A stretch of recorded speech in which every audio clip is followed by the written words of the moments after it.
All right, guys, we are live, and I am just waiting for some people to um link to join is in the group chat, live chat. You guys come on in. I'm here. The other Wayne is here. Just wanted to have I would say, an evening Saturday night hangout. So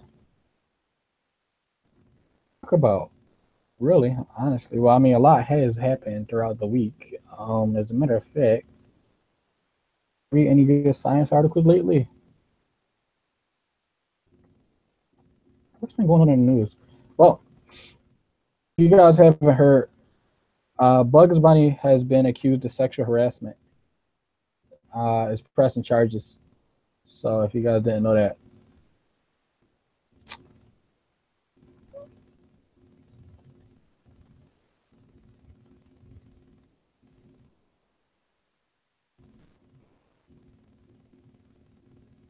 yes, we do.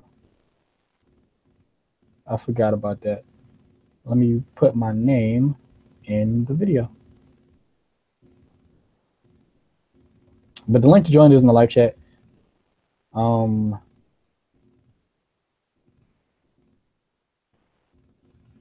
Hold on. There you go. This computer is weird.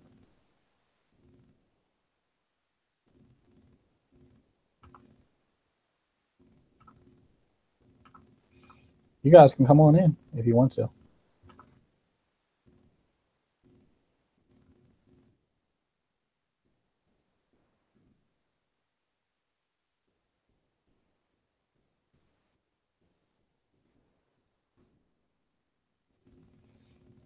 Looking at articles of live science right now. You guys going live science? Where do you guys get your science information from?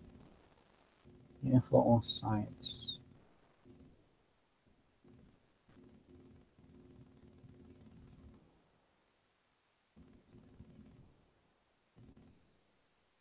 Apparently, antimatter particles are crashing into the Earth. If you guys didn't know, my computer's acting all wacky.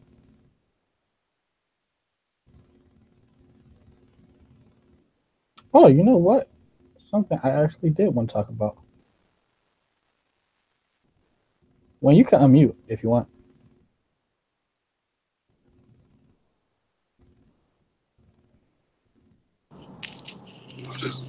Just listen.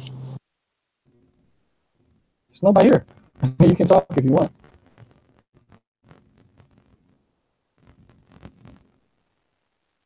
Yeah, but I knew Bugs Bunny was a creep when he started running around chasing Elmer Fudd and trying to kiss him and everything without his consent. Bugs Bunny is like the Looney Tunes version of I was gonna say Donald Trump, but that's not he's not that extreme. Trump is a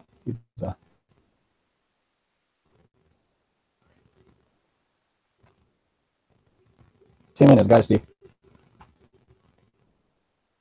Oh, so this is something my mom and I were talking about yesterday. So we were talking about IQity and people taking IQ tests and where do certain groups fall in the IQ spectrum. And I had brought up to my mom that compared to religious people compared to non-religious people, on average, my audio is cracking. Okay, it must be my earphone. I don't know. Let me change that.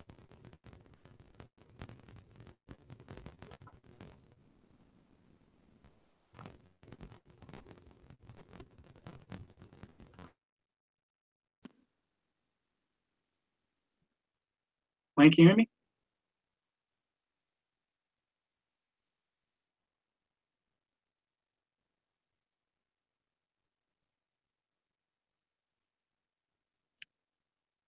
How do I sound? When you there?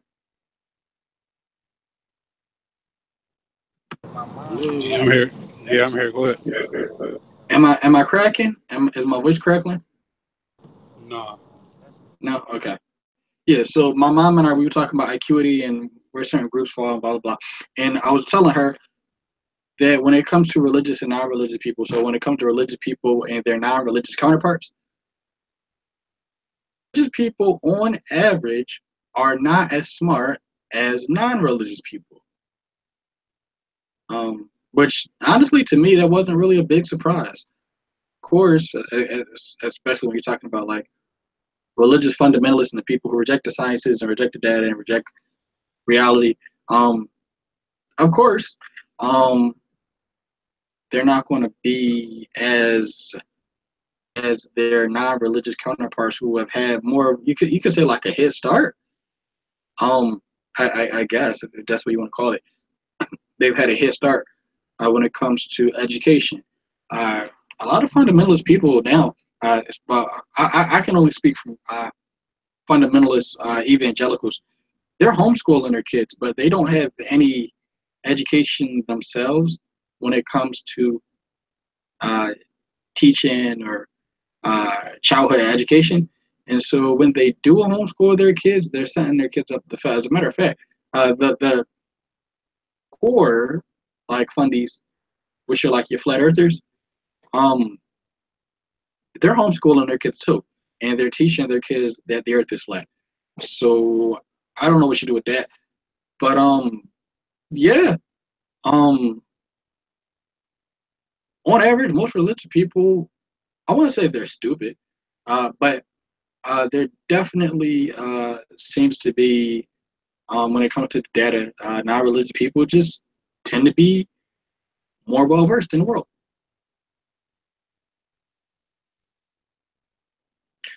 So, am I against religion? No, I'm not against religion. But what I am against is religious people using their religion as a scapegoat or as a tool to uh, miseducate children. You've seen it before, especially in like the what was that case called, where the people were trying to bring intelligent design into school against evolution. The Kids-Miller, right? Kids-Miller court case. We've seen it there. We've seen it a couple of other times before then. Especially like as a matter of fact, if you look in like the 1800s, where you had like the fundamentalists, 70 Adventists, who were trying to teach special creationism against evolution. That's where you first start to see this spike in anti-intellectualism and miseducation. So I'm not against. I am against religious groups using their, you could say, pseudo education and pushing it on young minds. As you guys know, I was a teacher. Um, and if I would have bought my special creationism stuff for a intelligent design or something, or if I would have started teaching that inside of the classroom, they would have gotten rid of me like that, which they should have, and they should do. I don't think school is a place where people, especially teachers, should be forcing their religion on the children. Um, if they, of course, want to do that, they can open up their little private schools or whatever, their little Catholic schools, and they can teach that there. But when are you even there? Sitting here talking up a storm. Oh, I got to broadcast Steve.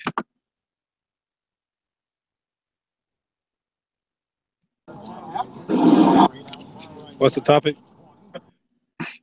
I was talking about. Hold on.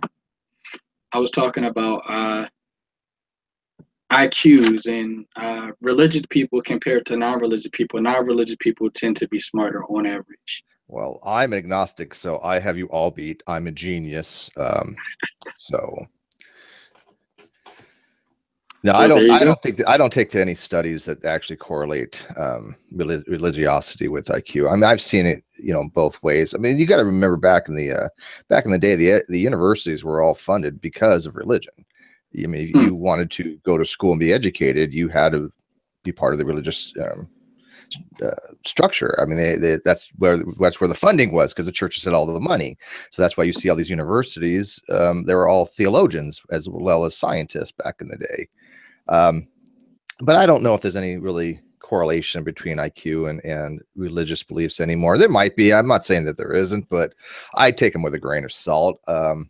I know people that are exceptionally brilliant that are theologians, and I know people that are morons that are theologians. So, I mean, you can't, you can't say one way or another. So, but I do affirm that I definitely smarter.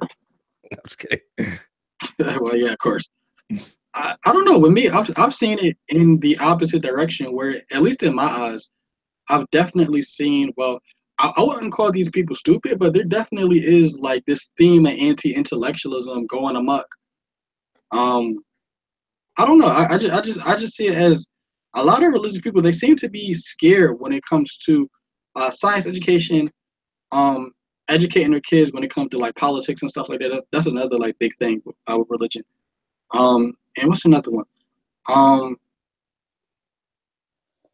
You know what's a new one? I've seen religious fundies telling their children not to go to college because the college system is run by the government and blah blah blah. Or they think the college system is run by the government. There's a global conspiracy, and they actually believe that the more educated you get, the further away from God you get. Exactly. That's their perception. That's what they're indoctrinating people on. I've seen that as well. Yeah, I don't quite understand that one at all. I can't imagine a society where you're telling people don't educate yourself. What do they think that eventually we're going to have? We're going to have a society of idiots.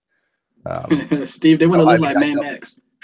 Yeah, it's idiocracy in action. I don't even, from the life of me, grasp how you could be a good parent and tell your kid don't go get more education.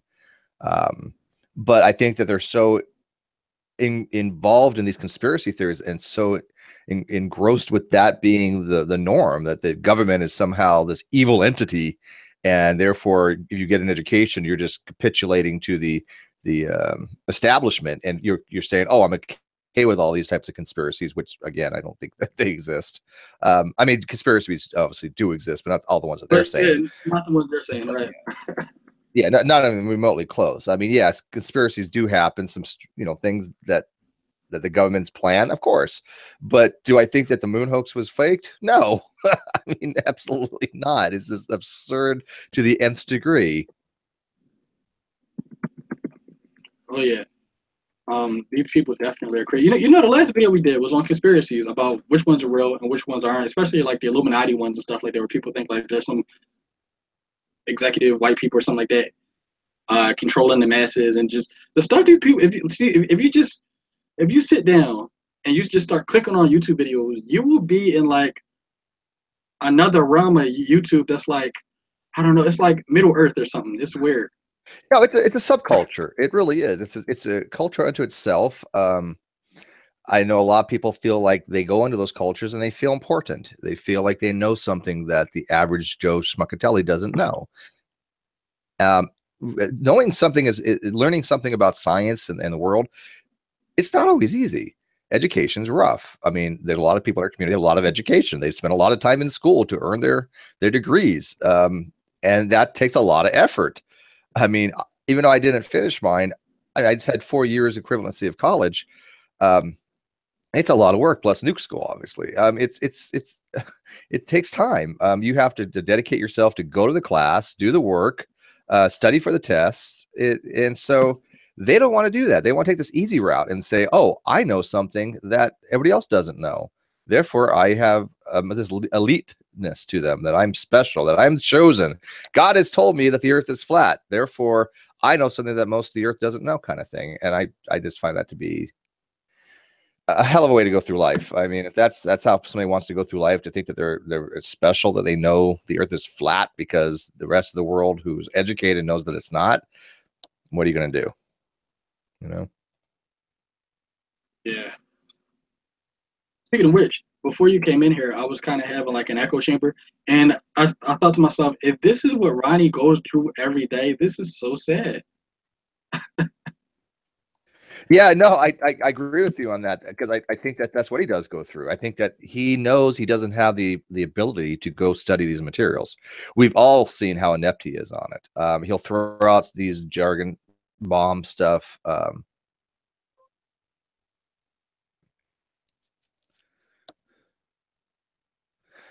think I just crashed.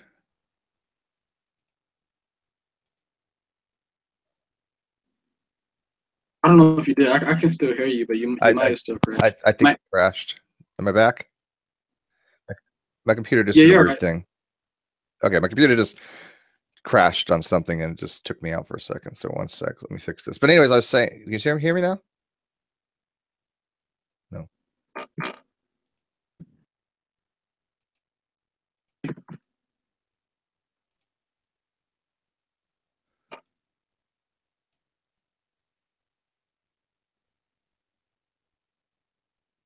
Steve Barry.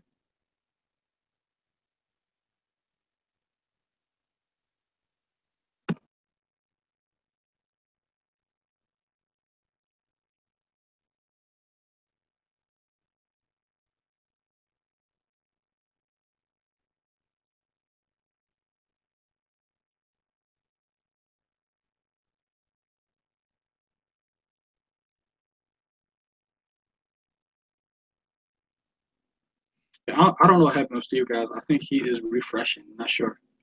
Yeah, I can't hear him. But Wayne, I don't know what we talked about this a couple of times. So what's your thoughts? Do you think religious people are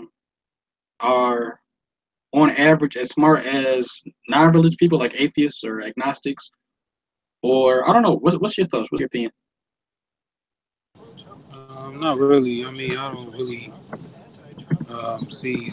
I ain't really want to dig into who's smarter or not, because everybody is entitled to their own, opinion, and not only that, everybody has their own separate experience and different things. And not only that, just because I believe that just because somebody don't know something doesn't mean they stupid. It's just the fact that that may not be their something that they're skilled in, or something that they know. I mean, something that they never had studied. Okay, Just sorry like about that. My computer was I forgot I was in Opera, and Opera does not like Hangouts at all. Pretty well with Hangouts. Yeah, no, my Opera doesn't work with it very well. It crashes and has issues. Is it because of your operating system, maybe? No, I'm on Windows right now. It just does not like Hangouts. I have to use Google Chrome, and I have no problems. So, but I was just going to finish what I was saying before that.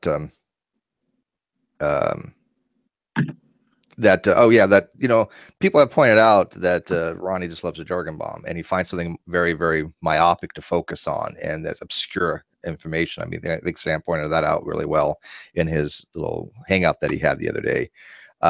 I didn't watch Drag's full hangout, but I know he was something along the lines of, it's about time we just kind of like, shun the non-believer kind of thing. And I've been saying that for a while. That's why I don't bring up Ronnie and G-Meta much in my hangouts any longer. Ronnie's gotten passe to me. He doesn't have anything new. It's not even entertaining to me any longer, because it's nothing new under the sun. I mean, when he says something really, really stupid, and I'll make a comment, but other than that, he's just been saying the same thing over and over again, and I've lost interest in it myself. But but he definitely just loves the jargon bomb. I've never heard Ronnie explain anything to anyone in any kind of a way that somebody can understand it. Never, not a single topic ever. And if anybody knows any time that he has, please let me know. I'll watch the video. But to date, when has he ever done this? Steve, that's what they want you to think, though.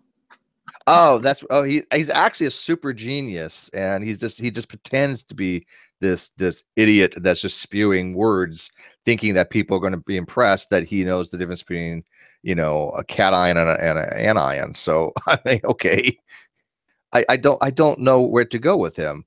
The hard part is when you have somebody like that, you don't know if they're just spewing out crap that they're pulling out of their ass, or they're just completely misunderstanding what they're reading. And I think he does a little bit of both. That's why I can't really determine half the shit that he says, because it's such a garbled mess to me that I don't want to sit there for hours and try to parse it out and try to go look it up to see if he's right on it or not. Because some of the topics he talks about, I have no information on whatsoever. I know nothing about neurology. I think the only thing I remember about it was this something Hodtike said about the voltage. It's like 70 microvolts is something that's important to neurology for the state of the neuron. Other than that, I have no idea. I've never looked into neurology. I know axon, dendrite, but I'm inept at it. I would make a terrible brain surgeon. Not my thing. But then at the same time, you got to think he's picking topics where he thinks nobody else knows about the topic except for him. So then he can make himself appear like an expert. I don't know if he does that. I mean, well, you mean the topic itself, like the myopic topic?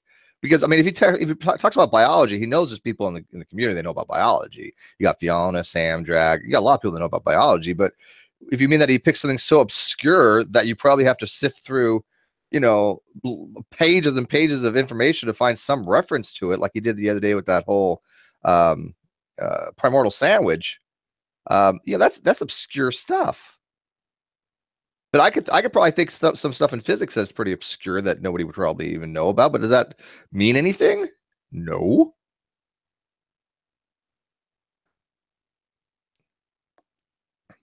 Right, Christian anarchists? Because this is your brother in Christ, man. He's like, I don't claim him. That mofo was disowned like years ago. I don't even know what's going on anymore. You never do.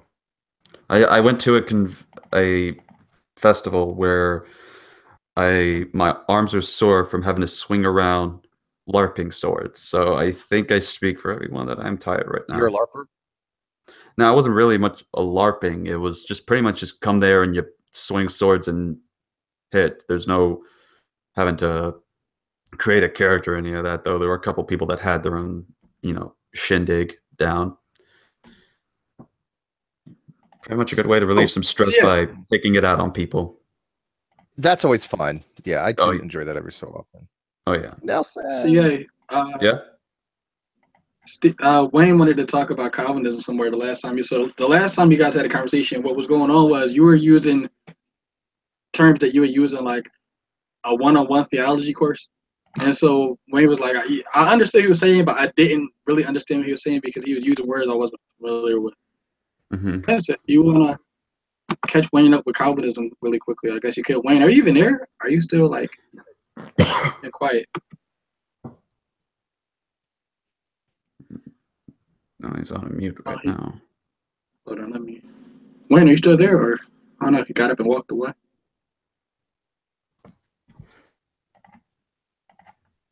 I don't know. Hey, Nelson. I think I've seen Nelson before somewhere, something like that. Hello, how are you? Hello. Hey.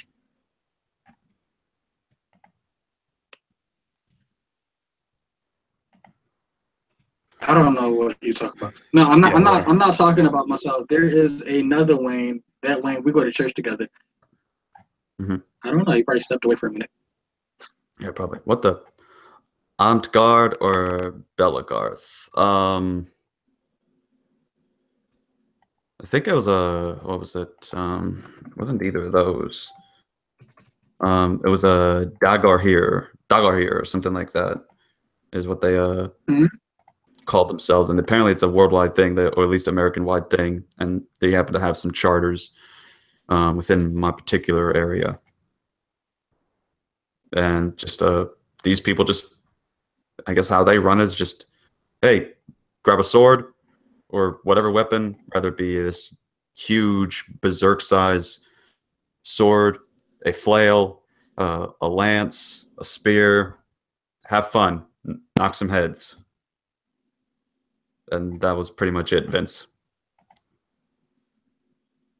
I forgot if I'm correct. I think actually Vincent actually used to do some of that stuff that I just apparently did. If I'm correct, I could be wrong. I'm fallible, and I'll admit if I'm wrong, unlike somebody. Do some what? Huh? Did you just He say? said he might do something. What's that? Right. I'm lost now. Yeah, I don't know what he's talking about. Yeah, I don't know what happened. Yeah. I can tell you that I've been playing Witcher 3. Have you ever There played you that? go. That I got to tell you, I've never seen a game so amazing as far as attention to detail. I mean, you can't believe the level of detail on this game. It's it's lifelike almost. Nice. They really went out of the way. It's very story driven. It's not a lot of action, but it's like a choose your own adventure. But it's it does have battles and stuff, but very very in depth, and the acting is amazing. So if you've heard of Witcher 3, it's exceptional. I'll take a look at it at some point. Just look at the graphics. Just pull it up and look at the screenshots, and they don't even do it justice. It's so detailed. Oh, let me see here. I'm gonna go over here. Witcher 3. Witcher 3, yeah. Let me see for some. I've been playing that and Oblivion from Elder Scrolls, which I thought I had played before. I'm really kind of surprised. I thought I totally played that game. So I know I played Morrowind, Elder Scrolls, and I know I played a subsequent version of it. Not bad. But I don't remember the subsequent version I played. It certainly wasn't Skyrim. I don't know what the hell version I played. Mm-hmm. But I remember it had obelisks, and I remember it was snow driven, but it wasn't like Skyrim. Sanders, Chanders says, agree, Steve. Witcher 3 is the bomb. Yep, it is. But I haven't gotten very far. I'm only level 4, and it feels like I'm already like 80% over with it, and that can't be the case. I know it has a long ways to go. I mean, how long did it take to get from level 3 to 30 to get to the expansion? And because I've been playing for like several days, and it doesn't seem I made much progress in Witcher.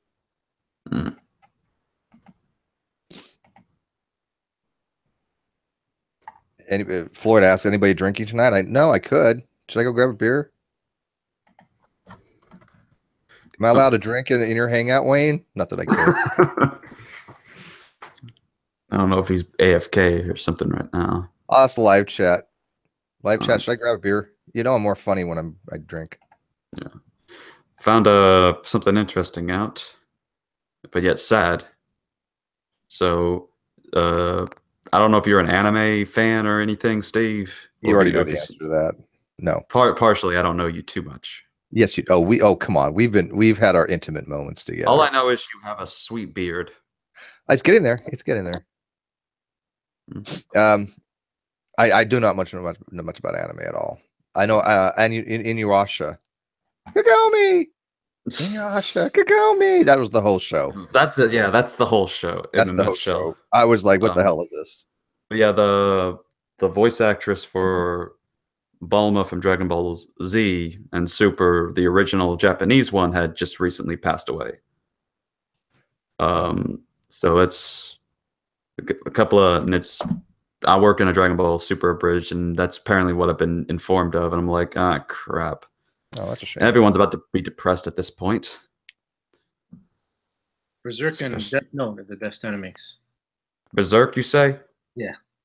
Okay, you're drunk. Go home.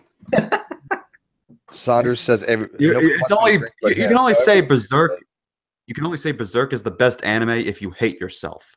That is the one show you want to watch if you want to be like, oh, what's the best way I can depress myself for the day? Let's watch all the crap that happens in Berserk. I'm going to go grab a beer. Then people will change the subject for a second if you don't mind. They want to ask me about my roommate, so I'm going to fill you about that in. So let me go grab a beer and I'll tell you about that situation. Is that cool? Ooh. All right, Yeah, 1 sure. minute. I'm going down. Okay, getting up. You do not do Dragon Ball Abridged. That is Team 4-star territory. Says who? Because last I checked, both our team as well as Team 4-star apparently has been getting hit by Toei Animation, which they claim that's their territory. So we do what we want on the matter. Also, it's not Dragon Ball Z Super Abridged. It's Dragon Ball Super. And welcome back. All right, here we go. Wait, what's the sound? Sounds like, oh, there you go. Now either that's a Coca-Cola or you're drinking. Oh, it's drinky, but none of you can. I don't know why I got this beer. I thought it was like on sale, but I guess it wasn't because I paid full price. But the reason I get beer is simple. I'm charged like $15 if I don't use my card from my bank. It's an activity fee. It's weird, right? And so I figure I might as well get beer and use the card and not get charged that, because either way I'm going to lose that $15 a month, right? Mm. Makes sense, right? So I just said, fuck it, I'll buy beer. I don't know much about beer, just letting you know ahead of time. It does start with an M, RSC. It does start with an M. Miller. Yes, but what kind? Light? Yeah, but more specific. I don't know. Sorry. Mellow Light Ultra. No, Miller 64. Dang I don't know why. I don't know why I got it, but you tell you what, for a light beer, it's not bad. Yeah, I usually don't drink light beers. I usually drink ICA. Did you go out, by the way, just to get on the one topic, did you go all Punisher on your roommate? Oh, yeah, I took his ass down the ground. Mm. But people already know that shit. But, so oh, yeah, Malcolm Young passed away. Man, AC/DC. Yeah, that's about that. That was bunkus, man. Anyway, so so sheriffs came out and they posted on his door the get out order, right? But unfortunately, during Thanksgiving, they don't do evictions during Thanksgiving week. The 1 week, right? The 1 week we need an eviction, you know, because the 5 days that he has would have been on Monday. They don't come out and do it, so he's got a whole other week out of it now, right? But the guy's so stupid, he took it off his door and he put it on the door that the landlord sleeps on in. He put it on his room. And the process server happened to come over the other day to drop off some papers, and he's like, "That's a federal offense, or not federal offense, a felony." He's like, "You cannot remove those papers from the door. That's a felony." But he's like, they probably wouldn't do anything about it. But when they come out here, you know, they're going to see us on another door and go, "What the fuck?" They might do something then. But we just left it on the other door. We're just going to leave it up there. But yeah, he's just delusional. He thinks that he's gotten papers from the courts saying that we have to move out, that all of us are being evicted but him, and that he's going to have ownership of the house. He's Von Helton. I mean, I'm not even lying. He's literally Von Helton level crazy. So the sheriff's department will be out here on next Monday, the 27th, and then they're going to escort him out. And basically, he has 5 minutes to get his shit and get the fuck out. If not, they arrest him for trespassing. So, but Miller 64 is not a bad beer. It's sweet, it's tasty. And you know, every so often I like a light beer. I don't want to drink anything heavy. Well, that killed the conversation. I just came back. Steve, I just came back to the conversation. Did your roommate finally evict you? Next week. No, I said, did he finally evict you?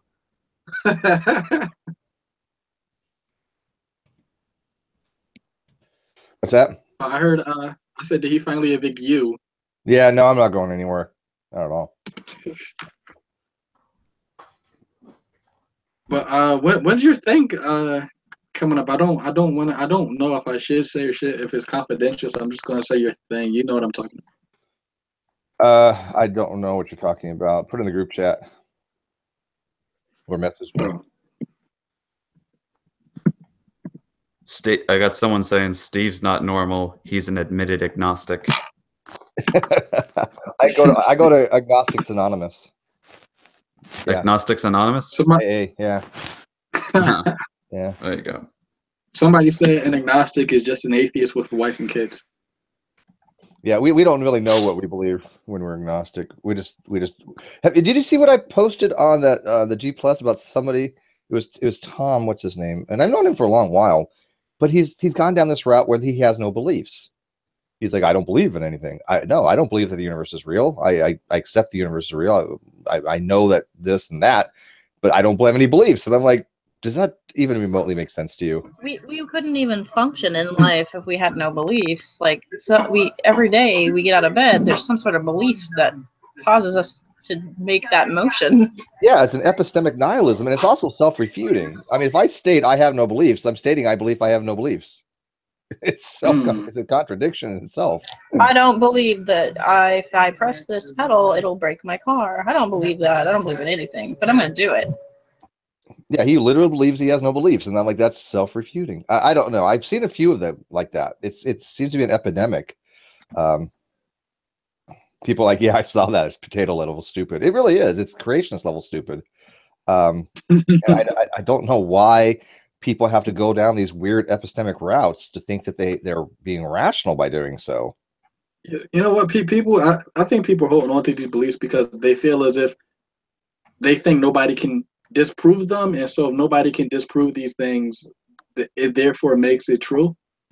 Well, first of all, that's a belief right there, right? But what you say they have these beliefs, they say they don't. Yeah, it does, but it does make kind of a shield, right? They want to say, oh, I don't want to have beliefs because then people can attack those beliefs, and it makes me sound like I have things on faith. But they use these words completely different than the average person is going to use them. Mm.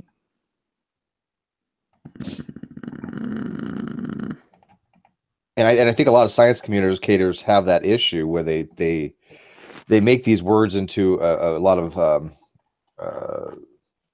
different things. Like somebody had pointed out that in the live chat, Secret Soccer Camp pointed out they're riffing off something Lawrence Krauss said about eschewing the word belief. Yes, I know what Lawrence Krauss said about it too. He says, as a scientist, I don't have any beliefs. I go in and I look at the data, kind of thing. That was a statement. But they're not understanding what Krauss is saying about that. He's saying as a scientist, he's not having any cognitive bias. That's how he's using that word in that context, right? And so if you don't know who said it or the context behind it, it seems like a pretty stupid statement. I even said this statement's dumb out of context. You don't know the context behind it. I don't know any scientist would go in that says, I don't have beliefs. The first thing they do is they form a guess when they form a hypothesis. They guess on what it is, and they kind of just extrapolate and see if they can make a hypothesis out of it. But that's a belief. I don't really appreciate Krauss as far as philosophy goes. At least Neil deGrasse Tyson's pretty fun.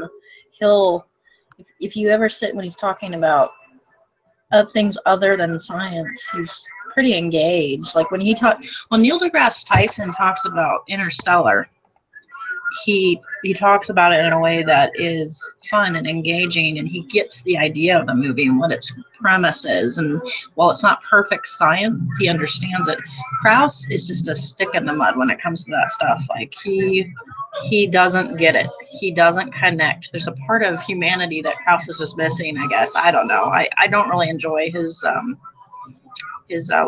viewpoints on the world, but Tyson, on the other hand, can be really fun. No, I agree. I'm not a big fan of some of these people as science as anything other than science communicators, right? I think Dawkins' philosophy is just I can't stand the Dawkins scale. I think it's complete crap myself. But like Tyson, yeah, I really think Tyson is definitely good at it. Matter of fact, tomorrow I'm just so have this angst about what the hell we're going to talk about, right? Because there's so many different things that we can talk about with him. I think he just be amazing to have a conversation with. So it's going to be noon tomorrow, by the way, Eastern time. Are there going to be any Christians who are at least like well versed in science in the panel? I know the people on there right now that I'm aware of that's going to join. None of them are theists that I'm aware of. Isn't Emperor Atheist having like an interview with? Tomorrow. Yeah, tomorrow. But there's going to be a couple people on the panel, including myself. Okay. So, all right. I'm just going to say this right now, since apparently no one else is going to bring it up. But I mean, here's the thing: we already have a giant, tall, walking orange in office at the moment, and I think the next thing we need to focus on for the president is that the next president we elect needs to be something unique, something that we've never seen, something that is really out there. I went for cyborg or artificial intelligence. No, I say what you're gonna need to do is you're gonna need to have to vote a Calvinist in there. That would make everybody's day go what on the Twitter and the Facebook. As soon as you see somebody, he says one thing, then immediately we're gonna have 10 memes every 5 seconds. I would not be surprised if we've had a Calvinist before. Actually, I have to look and see what Grover was in Cleveland. I'm wondering. Well, you have Ronald Reagan. He was a Presbyterian. I think we need to do this democratic experiment. But I mean, a woman. I mean, just not Hillary. Yeah, you know, I'm telling you right here and now, if it was any other woman other than Hillary, they would have won. It doesn't matter who the hell they would. Well, if it's any woman other than Hillary, she would have won hands down. What? Palin? What if right? Who? What? That would have been interesting, Palin. Sarah Palin. Yes, sir. Oh, Palin. Okay. Okay, let me revise that. Almost every other woman. Sarah Palin would never had a chance. No. God, no. And apparently someone said, kill CA. Apparently, I must have leaked out some secrets. When you have less chance of getting an office than Hillary Clinton, that's saying something. There's just a lot of smoke surrounding her, but there's no fire. It's all bullshit. No, I don't believe that, though. I think she's pretty villainous. I am not a fan of her. Me either. Why do you think nothing came from all those committee hearings and all that exploration of her life and everything, and not a single charge? Politics. Because back in the days, Nixon wasn't married to every single branch but she is. I'm sorry, but people still get charged for things, especially if you have a really weak case and you're willing to take it to court, but not a single thing got taken to court.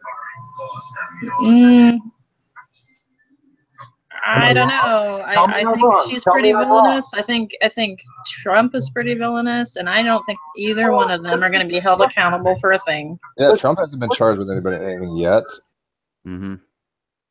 Well, I mean, there's impeachment proceedings being tried, but they've all failed before, and there's just nothing that sticks. Do I think that they're guilty of things? Yeah, absolutely. Just because they're not formally charged or indicted doesn't mean that I don't have a right to think that they actually did commit crimes. But you think as far as Hillary goes that they came really close to getting charges against her? Not really.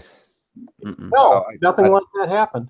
I mean, yeah, they didn't have the structure to do that. They didn't. Oh yeah, they had the structure. They had multiple congressional hearings and not a single charge. I mean, if you're going after somebody because you think they're doing something illegal and you can't come up with a single charge, what does that look like? Politics. Yeah. I mean, that's what it is, though. I mean, nowadays. But should that be part of the American thing, where a political party, knowing that they have a presidential candidate coming up, spend years defaming her? I mean, is that something that our legislator in Washington should be doing? Well, if they think there's some guilt there, I mean, that's their judgment. Did they think? Did anybody mention one thing she was guilty of? Well, yeah, there was a lot of things they thought she was guilty of. Well, give me one. Whitewater, Vince Foster. Whitewater wasn't brought up with any hearing held up. Well, no, none of these were really brought up with hearings, but that doesn't mean I don't think that was her husband. You're confusing what her husband had hearings on involving him. You're confusing that with a totally different person. Well, I'm not confusing it. They were in these things together. I mean, the whole point of them being. What did Hillary do as far as Whitewater that you know of? Oh, I would have to go back and review all that stuff. Most of this political stuff, I don't have much to do with. You're relying on a faulty memory. Is it? Okay. Well, tell me. I mean, really, seriously. I mean, if you want to accuse a well-known public figure of something, or anything, I'm telling you my belief. Yeah. I didn't accuse her. Like, Yada, you sound like a lawyer. You said earlier it was politics. It is, I believe it is politics. Yeah, I mean, there's been so many different allegations against her as far as corruption when it comes to vague feeling finances. Hillary that you said that was the reason you didn't get charged with it. Benghazi. I mean, her relation with Saudi Arabia, just like everybody else that's shady. Benghazi, I do know about. She Okay, good. What did she do wrong in Benghazi? She was informed of the lack of security there, and she didn't take action on it. And as Secretary of State, she had a duty and responsibility. Congress did not fund the request to increase. She could have gotten security there. It was Congress that helped. She could have gotten security there. She failed to do her job. Simple as that. That was her responsibility. That is pretty simple. That is pretty simple, knowing that it's Congress that had to fund all these requests that she was. Congress always funds, but if you don't get them to do it, that's a lie. Congress doesn't always fund, and it did not fund at this point. That is just a lie. What did she submit to get funded? She did submit it. She didn't bother to do anything with it. Secretary of State, and she submitted these requests to Congress that were turned down.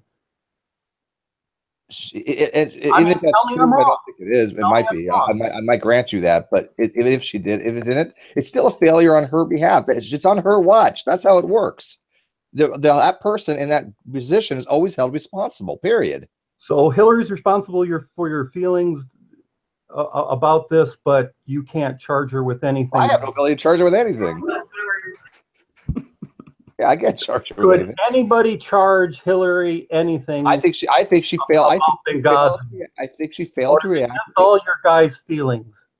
I think she failed to react promptly. I think that she was aware of these situations there, that there was a threat to the ambassadors. I think that she was negligent not to move things faster. How do you? Yeah, I mean, these are my beliefs. I mean, I don't know why you're criticizing me for my beliefs. Because you started out by saying that there was some charges that could be made, but negligent. Why are you interrupting me, Steve? Why are you interrupting me? Why don't you just let me get this sentence out? Okay. Well, you actually interrupted me like 15 times, Yada. If you didn't pay attention. I don't think we've talked that much yet. No, I mean like now. I'm a witness. I noticed that you did interrupt him several times. Yeah. Several times. All right. Well, anyways, the point is that I wish you would have just let me say that. There were no charges brought against this because nobody formulated any besides you. All right. Well, that's fine. I disagree with you. I think that she could have been found guilty of charges. They just didn't. But I think she was negligent. Of what? Of what? What's in your I told you it was her position to ensure the safety of the diplomats. That was her job. Well, how is that something she could be charged with? Because that's negligence if you don't fulfill your jobs. That's what she's responsible for. No. People are not charged. You interrupted me again. Neglecting their job. In the military, they are, because this happens in even my workplace that I'm at. People try to be negligent as anchors, as cameramen, and immediately lawsuits start going on, as well as being fired immediately. In the military and in the government, the ultimate responsibility holds in the position of the person responsible for that whatever it is. It doesn't matter. It doesn't matter what it is. They're responsible. Period. Civil lawsuits. You could not bring a civil lawsuit against the Secretary of State. I didn't say anything about civil lawsuits. Well, that's the comparison Christian anarchist made. Mm-hmm. That's who I was responding to. And he can speak on his own behalf. I was speaking on mine. And I was responding to you right after I responded to you. All right. Yeah, I mean, I stand corrected. All in all, though, the reality is Clinton is unelectable. That's the main point. Her electability is zero. The people in the United States did not want Clinton, and they resoundingly had a referendum against her. I mean, the whole thing about them electing Trump was a backlash to the fact they didn't want Hillary. That's the only reason Trump got elected. Well, I doubt what you say is true, knowing that she did run for office and win twice. So I have that. Not president. No. He's unelectable as president. Did I say it was president? I gave something that happened in the real world, and I didn't attach anything. But I was saying she was unelectable as president. She's not. The trust factor the American people have with her is in the shitter, as low as Trump's. Mm-hmm. I mean, Trump has the all-time lowest approval ratings this far into a presidential term than anybody in history. Yeah. And I think she would have been about the same. Yeah. But neither one of them were really electable. They had two shitty choices. What are you people going to do? And if they had Sarah Palin, it would have been even worse. Well, then what the hell you would have done? Well, you could have drank a lot till you die of overdose.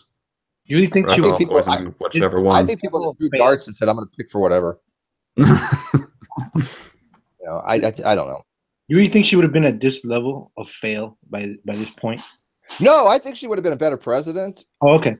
But she would have had the controversy surrounding her would have never gone away. It would have been bogged down in a quagmire of investigations, and she had a lot of political baggage. And that's why we should not allow our congressional officials to go against their political opponents for years after years of investigations that result in nothing. We should demand of our Congress that they don't waste time on petty, political, vindictive moves like this.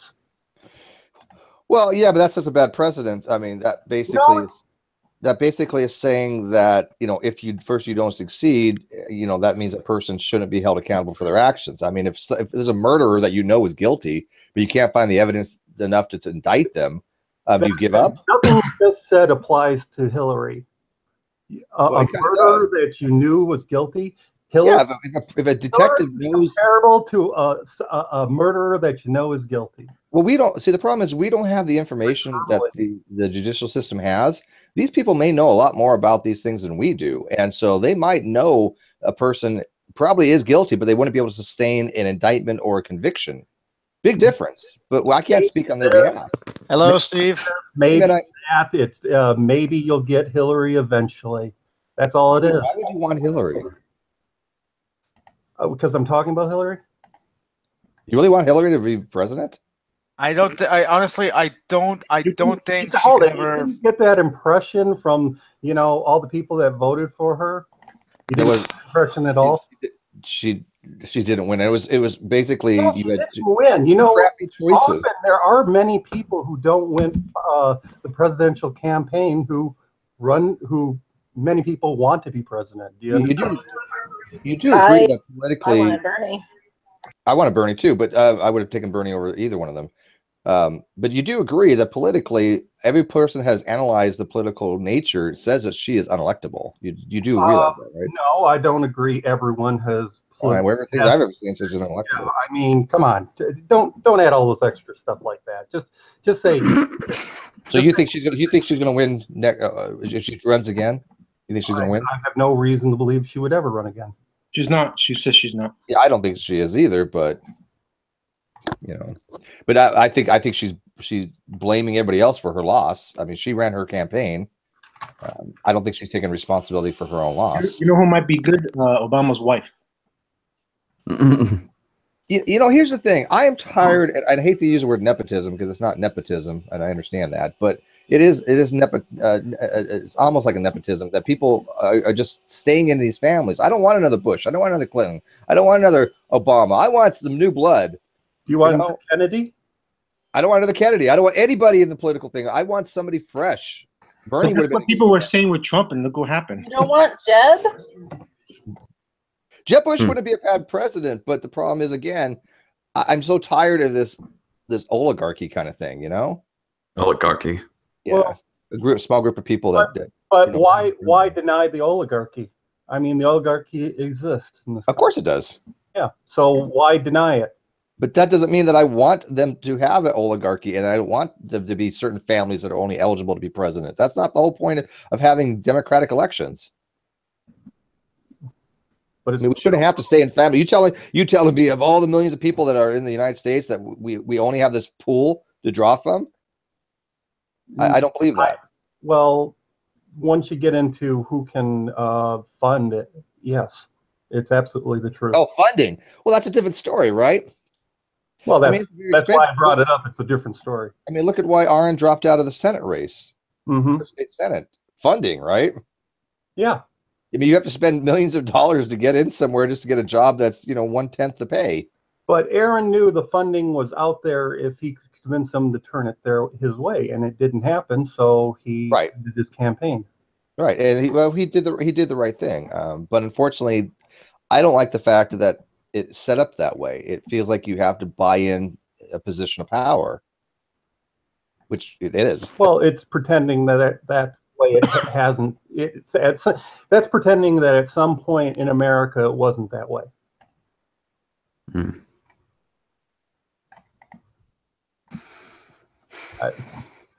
I'm just. But this is why we don't have politics actually in the forum, right? We could discuss it, in Hangout. You started this. You started this. But no, you know what? CA started this, and I watered it, and then you guys carried it away. Yep, I started because I said we needed a Calvinist president, and you know what? I changed my mind. What would be even better is if we had a brony for a president. No. Damn you, gaslighting shit, CA. I don't use gasoline or gaslighting anything. I just use straight up kerosene and anything else I can get my hands on. Anything that's flammable, gather it up. No. No, don't you deny me. No. Don't deny my rights. I'm American. Hillary is not progressive. Oh, God. Everybody fight right now. IRL. Wait, IRL? How the heck are we going to do that? Y'all come over to me. Y'all come over here. No, come to my place. Here, I'll turn on the light. By the way, I just want you guys to know that I live in San Diego, and they already have created cannons that are launching over the border wall that are filled with drugs. I'm wondering when they're going to actually put people in them. There you go. Wait, do those cannons take into account the curvature of the Earth? Dude, I don't know, but they're like, we seized a cannon, and I was like, what? They're just like wheeling cannons over. Yeah, do they have to take into account the Coriolis effect on those? Yeah. Oh God, I can't. I just see people just flying over. Splat. Well, they already have the railroad, right? Like they legit have an underground railroad. Like every time they're pulling out tunnels, like we found another tunnel. There's like rail systems and cars on them. Like holy shit. So I don't know how deep they're gonna make that wall, but it needs to be pretty deep. It's gonna be huge. It's gonna be huge, deep. Americans should grow their own pot. That will solve all our problems. I agree, Yada. We're gonna grow our own pot. Yeah. We had our local dispensary raided, and they destroyed the entire place. They destroyed the electrical system. They bashed in walls. They went to town in that place. Mm-hmm. They were just, I guess, pissed off that they got raided. Well, they know they won't be prosecuted. I mean, the police who do it. Police have free reign in much of America. So we're done trashing on Clintons now? Damn it. No, Tony, you're more than welcome to try. Tony's a big fan of Hillary. She loves Hillary. Well, loves her. I mean, rigged the primaries. He's sexually attracted to her in many different ways. And she had full control of the DNC there too. They gave full control of the DNC to her with that $20 million donation she gave. Yeah, and it's perfectly legal to buy out the DNC. That's what they set themselves up for. They say, please give us money, buy us. We'll do anything you want. That's been the DNC for generations now. Yeah, but the rigging of the election isn't, though. The election was rigged. Well, she may have rigged the election, but I won the war. Here's what's interesting. The reason why Trump won is because people are trying to get a wild card in there, whether you hate him or not, which I hate him. Well, as long as we still have super delegates, we'll never have a true choice. Some people just want to watch the world burn. Vote. Right. Burn. B-E-R-N. Burn. You know, I was at the... Wait, who said commie? Go ahead.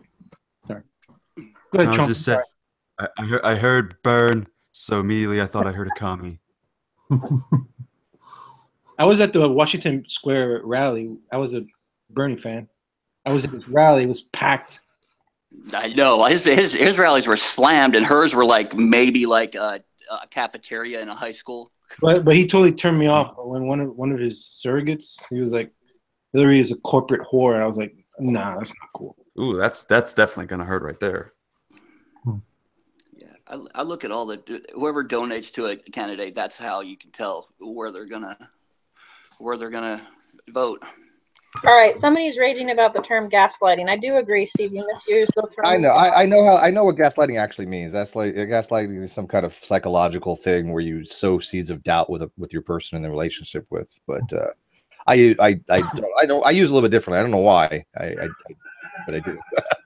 I don't know why you made me hit you, Steve. What? I'm sorry. What? Spackle? Spackle what? I said, I don't know why you made me hit you. I mean, if you had behaved differently, and some of the stuff that you're just saying is just so off the wall, I really think you're losing your mind, Steve. You're gaslighting. I thought gaslighting is when you were young and you'd light your farts. I guess not. No. No, that's a Saturday night. It's actually a very old Broadway play that the term originated from. And I know it as the movie with Ingrid Bergman. Yeah, there you go. Yep.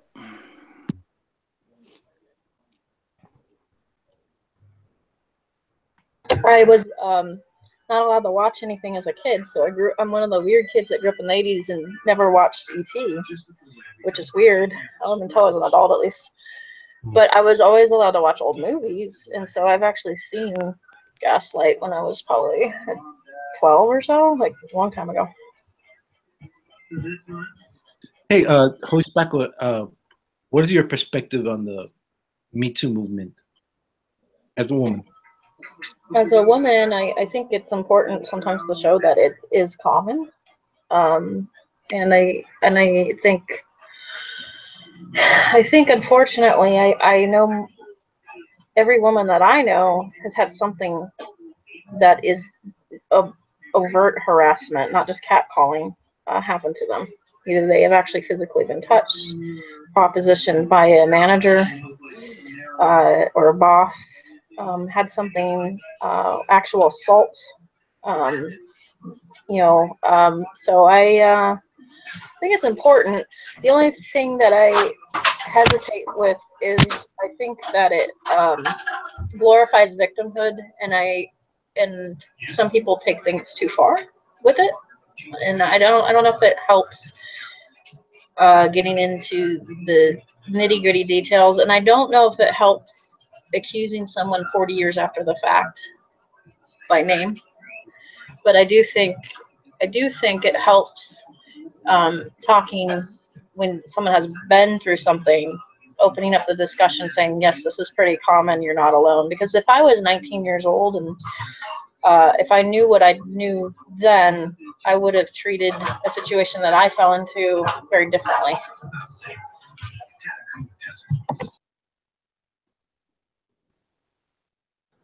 I just want to say I have a sister who was sexually harassed by George Herbert Walker Bush, and we sort of laughed it off for years. And what she said way back then, I can corroborate. For real? For real. She was out jogging one day, and she met up with him with his Secret Service agent. So, It's so pervasive. No. This is long time ago. We heard this. She told this story. Yeah, they're all perverts. It's terrible. Like, look at Biden. Look at some of Joe Biden's stuff he's done. Like, man, they're all terrible. I don't know if any of them are salvageable. Well, keep on trying to match that up with much more corroborated information from the Republican side.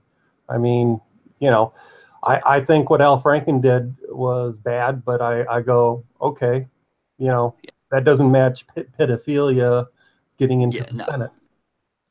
Yeah, and the reality is, though, and this is not to dismiss what they've done and stuff like that, but there is something culturally to be said about some of these things. And let me explain what I mean by that. When Bush or somebody tells an off-color joke, such as, like, hey, who's my favorite magician? David Copperfield, and grabs a chick's ass. By today's standards, that would be unacceptable. But 50 years ago, that's kind of the norm. My grandfather was like that, right? Yeah, my grandfather too. Yeah, he would have done exactly that. They didn't take this as harassment. This was the culture that they were brought up upon. Yeah, and I think that needs to be taken into account, because you're applying today's standards, in the atmosphere that we have today to realize, yeah, you just don't do certain things like that. That isn't appropriate. I completely agree. Yeah. But you know, you have to understand from his point of view, the mens rea plays a lot, I think, in these types of situations. Was the intent, right? I mean, the action, of course, is the same, and it has the same psychological effect. But I think that a lot of women more nowadays, obviously, they're more aware of that too. If this would have happened 60 years ago or something like that, I think that the woman probably wouldn't have been so outraged, right? Because that was the culture. Does that mean it's appropriate? No, and I'm not saying that was appropriate, but they would have been like, oh, okay, that's just the way it is, kind of thing. Yeah. I mean, I disagree in the sense, like, the woman wouldn't not be outraged. The woman just would be silent. I mean, read about Tippi Hedren's account with Alfred Hitchcock and tell me how she was so cool with it. Right, but I think you're right, but it depends on the woman. I think that some women probably would have been okay. This is they would have been as offended. But other women, obviously, you know, they obviously would have the same mindset as they would today and just didn't say anything. I think that you can't really know one way or another. It could have been either. I think men in power for a while have thought they could get away with things, and I am dreadfully afraid of women that think it's okay to do the reverse. I think you got to be careful when you're in power, not use it as a way to harass somebody. Oh, I definitely agree with that. Absolutely. And I think people in power have an exceptional responsibility to make sure they don't even have the appearance of that. Right? But unfortunately, a lot of people in power don't know how to do that properly. They get to this mindset, well, I'm in charge, therefore I can touch anybody I want at any time, kind of thing. I mean, back in the day, that's kind of what it was. I mean, throughout history, the man in power got the women. Yeah. From the biblical days. Yeah, the Bible was all about that. Robert Packwood used to write down in his diary that of when he had a conquest in his office staff. You know, and they used that against him when they threw him out of Congress. You know, so a lot of people just think it's day to day. You know, it's what powerful men get to do. My only concern is because like every day you read the news, you hear something along these lines, right? I mean, it's so ubiquitous nowadays. It's like you cannot read the news without somebody being accused now of sexual harassment. And there's been bigger cases that obviously I think there's a lot of fire there. I think that obviously with Bill Cosby, you know, yeah, I think that he did some pretty shitty shit. But you know, I think that the problem we might have now is because this is such a growing trend that people might have a lot of false accusations that need to be a concern. Because now it might be the norm. Hey, I don't like this person. I'm just going to assert that they did something 40 years ago to me that can't be validated. Yeah. And I see a problem with that. There's a potential for danger because the person that they're laying these charges against has really no way to defend themselves, and that stigma is with them. Yeah. Well, there are people out there, and you know, I'll go with you. There are people that are psychological makeup that they're very likely to do something like that. If they're the sole accuser, you know, that's one thing. You know, it's very rare for people who are making false accusations to find somebody doing it at the same exact time. So, but even though it takes one accusation, if I say, hey, you know what, I need you guys to know that Yada touched me in a no touch place. I mean, the accusation's already out there, right? But if you look next time, you got to do it a little bit left and to the right, a little bit lower. Right, sorry, you know, yeah, there. Oh, right there. Oh, like Pac-Man. Hey, don't underestimate the power of the Pac-Man. You never had a Pac-Man done on you? Ooh. Like if you look at the more one of the more stories,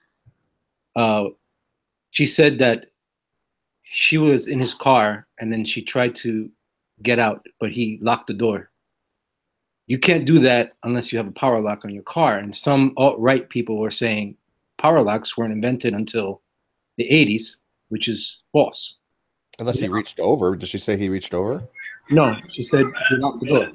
Oh, that's a problem. Well, it's not a problem because her story is consistent because power locks were invented in '56. Yeah. So. Oh, okay. Depends on the car. I think Cadillac was the first one.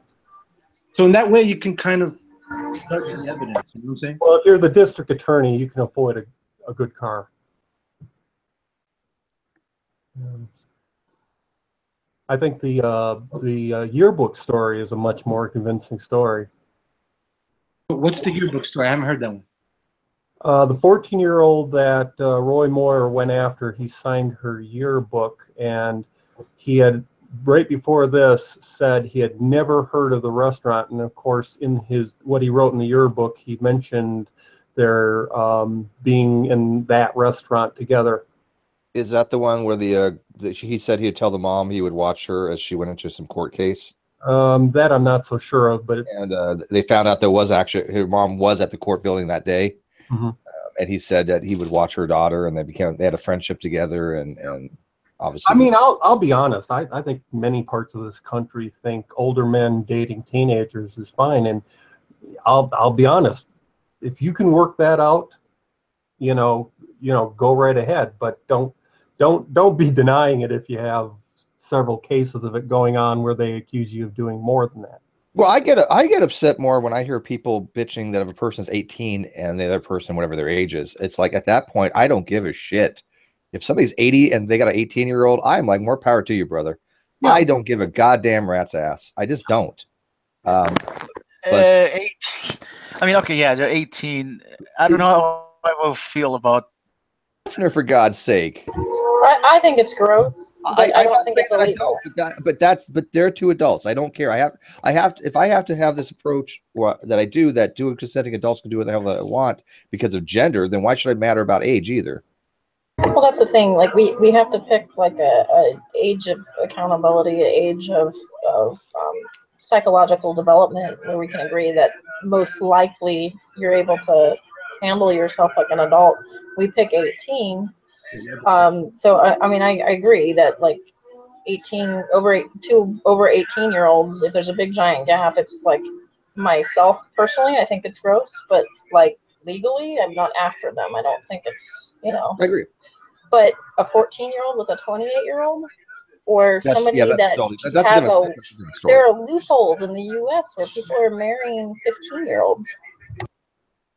Yeah, no, and I think as a country, we have decided that 18 is the legal age, and I'm completely cool with that. In fact, I wouldn't care if they raised it to 21 at this point, or even 30, because I don't want my daughter ever to do anything.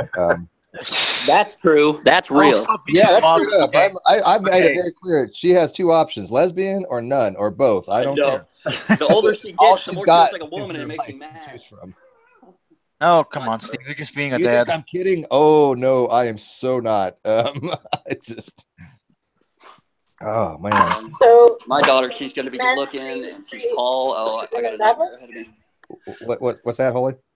Do you think men treat women badly? Do I think...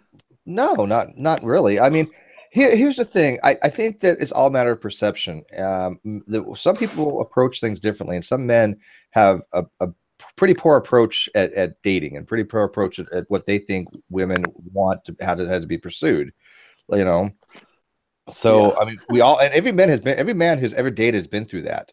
We all have, these accusations that you're trying too hard, you're not trying too hard enough, you can't win. It's a fine line, right? But as long as there's no maliciousness or intent on that, then that kind of is a different story. If you see somebody like stalking, that's malicious, right? Obviously, but then you just say, oh, well, this person is, courting me and I just, don't have an interest in them. That's a little bit different, right? There's no intent there. They just maybe they're a little more aggressive than they need to be. Yeah. That or when you manipulate a woman too. Like I always bring it back because I really dislike Von Helton, but way he got Andrea, that whole manipulation, that happens all the time.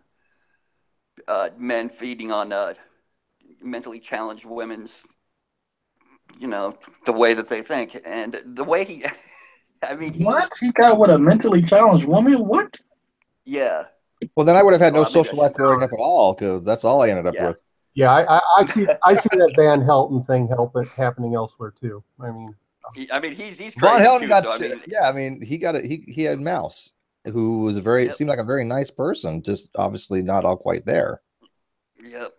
Just the way he got her, but that happens all the time. Telling her that the well, the world's going to end, and I have a bunker here, so come move with me, and I'll keep you safe. That I happens try. all I the haven't time. tried that one yet. I know, right? Yeah. I have a bunch of Jim Baker's buckets of food. Come on, baby. I got buckets of spaghetti. I got buckets of pancakes. Wow. Oh God.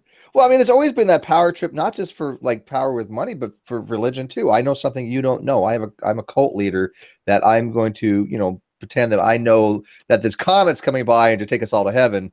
And if you want to go to heaven, come follow me, kind of shit. And some people are charismatic to pull that off. If you or I totally tried to pull that off, it wouldn't work. It wouldn't work. Yeah, no, it wouldn't work. It wouldn't work for me either. Yeah, I mean, I'd have to go someplace else, to another country, a third world country, and then I'd have to have one hell of a game. Yeah, we don't. Yeah, have and honestly, I probably not feel good about it. I don't know. I think every person you got to follow you, when the numbers start growing, you'd feel better and better, maybe. So, just imagine the power these people think they have. Like, I don't know. You have like 150, 200 people, 100,000 people that just follow you. Like that guy that thinks he's actually Jesus Christ. Where is he? The guy named Jesus? Venezuela? You're talking about Mexican Jesus guy. Yes, Mexican Jesus guy. There's another guy, too. There's a white guy also that thinks he is. He's got a whole following. Yeah, there's a few of them. Yeah. Well, They should hey, all get Christian together still and has have like a followers. Jesus reunion. But the question is, are they living well? Like, are they having a good life, even though they're believing this guy is actually Jesus? You know what I mean? How are they living, basically? Well, Charles Manson. Well, it's cold. Well, he's not. At least they all have the same clothes on. He might be dying here soon. Yep. Well, and contrary to popular belief, Charles Manson never killed anybody. Yeah, that's true. He got his followers to do it. He's a wicked manipulator. He say what you want about him. He was charismatic, or he's not dead yet. But I mean, he's a piece of shit and probably should have deserved to die. But he's Which definitely charismatic. Honestly disturbs how easily people can be manipulated. Oh yeah. Oh, but that But here's the thing. Let's be honest with each other. All of society manipulates people in their own way. There's always some kind of manipulation going around. I mean, life is a manipulation, and it doesn't necessarily have to be in a malicious type way, right? Some people are just born into it, Some people, the leaders, sometimes they're just born into it. That's the way they were born, and they were born to con people into following them. And then there's the people that were born to follow the con men. I mean, doesn't that go into the whole bad seed theory? And some people are just born to be evil. Possibly. I don't know. I don't think it's the ways you're raised and mental and nature versus nurture. Right? Yeah. But I mean, we're the goddamn great debate community. We manipulate people all the time. When we have an argument, that's a form of manipulation. Hate to break it to you. You're trying to manipulate somebody to agree with you. That's all debating is. I mean, that's all a debate is. We're trying to manipulate you to see my way, and you're manipulating me to see your way. But, well, that's why a lot of people won't engage in debate, because they feel like it's certain race and charisma, in its strategy, and it's less about truth. Okay, well, in that case, Steve, I'm putting in my resignation. Yeah, no, that's true though, Spackle. Here's the thing. Look there's different ways of approaching a debate. You can do the William Lane Craig approach, which I think all he wants to do is win a debate. I don't give a shit. I just don't think he gives a crap about truth if he's in a debate, right? But there's other people that approach debates more fairly and saying, okay, look at I could be wrong on this. Let's kind of suss it out, kind of thing. That's the difference. If you just want to go in a debate and win the debate because you want to win, I have no interest in that. I really don't. Well, I think there's a lot of that in the community. Yeah, I'd rather win with truth. If I don't know, that came out wrong. Well, there is some of that community. I mean, I can think of a lot of people that do that. They use sophistry to try to win a discussion, rather than actually put forth a point that they actually believe and want to argue for. That drives me freaking nuts, because at that point, you're not having a fair interlocutor. Yada's an honest interlocutor. He believes what he believes. I don't think that he's ever said something that I think he's just pulling out of his ass for arguendo's sake. I think that for argument's sake. I don't think he actually believes these things, right? But if I can't convince somebody if they on a lot of stuff though. Oh yeah. But I mean, you're never going to convince somebody if they don't have an honest belief, right? If you're just lying about your beliefs and you're just doing it to argue, that you can't convince anybody otherwise because you're not having a fair interlocutor. And that what's the point at that point, right? Well, I'm going to defend William Lane Craig to say that you put him on a very wide spectrum. I'm more interested in on the opposite end of the spectrum than William Lane Craig. I think if you put William Lane Craig in this situation right now, he probably would shine above several of the people here because he just is a conversationalist and everything. I'm thinking of people who want to do what William Craig does, but do it very poorly and annoyingly, you know, and let more of their abhorrent personality. Matt Bell? Yeah, and by the way, I am using the word. I want to make it very clear. I'm using the word manipulate in a very, very general, colloquial sense. Steve, influence would be a better term. But no, I'm using the word manipulate for a reason because that's what we're talking about. It's sure. But quote the skillful handling of something. I'm using it in that regard, right? These words don't have intrinsic meanings, right? That's why these things are contextual. I'm not using them in a psychological framework right now. So if you're complaining that I'm not using it correctly, I am using it colloquially. I fully admit that. No, I wasn't. Oh, okay, not you, but just something in the live chat. You have to understand when people use words, they're using them contextually. Okay. You know. Yep. Especially in here, there's so many different ways to say one word. Oh yeah, one word might be something in one field, and it might mean something different in another field, and it means something in another field. I mean, yeah, the that's whole theory, problem. the whole three-way theory thing. You know, theory here, theory there. They're all different. And then you've got intentionality and you have extensionality, which makes it even more confusing. Because I ran into that problem today. Somebody gave me an example of something on on a excuse me on a word thing, and I'm like, okay, well, you're describing them. You're putting this intention with intentionality, not extensionality, and there's a big difference there. Propositions are always done with intentionality, but you have to look at the context of that point. And that just basically means, look, I've got two statements. Can I substitute one thing from another, not change the propositional truth value? Like Hesperus and Phosphorus refers to the same planet, Venus, right? But if I say I believe Venus exists, or I believe Venus exists, that doesn't necessarily mean that I believe that phosphorus exists, because even though they refer to the same thing, there's an extensionality there that's different. There should be an intentionality that's different. But extensionally, they're the same thing. Venus, Hesperus, phosphorus all refer to the same thing. Ocean thinks Diana exists. Yeah, and Owen and. Oh wait. There's Ocean really Diana, Dirty Diana. No, I think Wonder Woman Diana. Diana Prince. No. Do you know that Diana Prince, when she first got to the scene in the comic books, she committed a crime? Do you know what her crime was?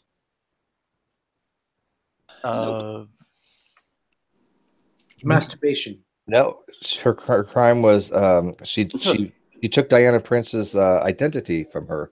It was identity fraud, and then yeah.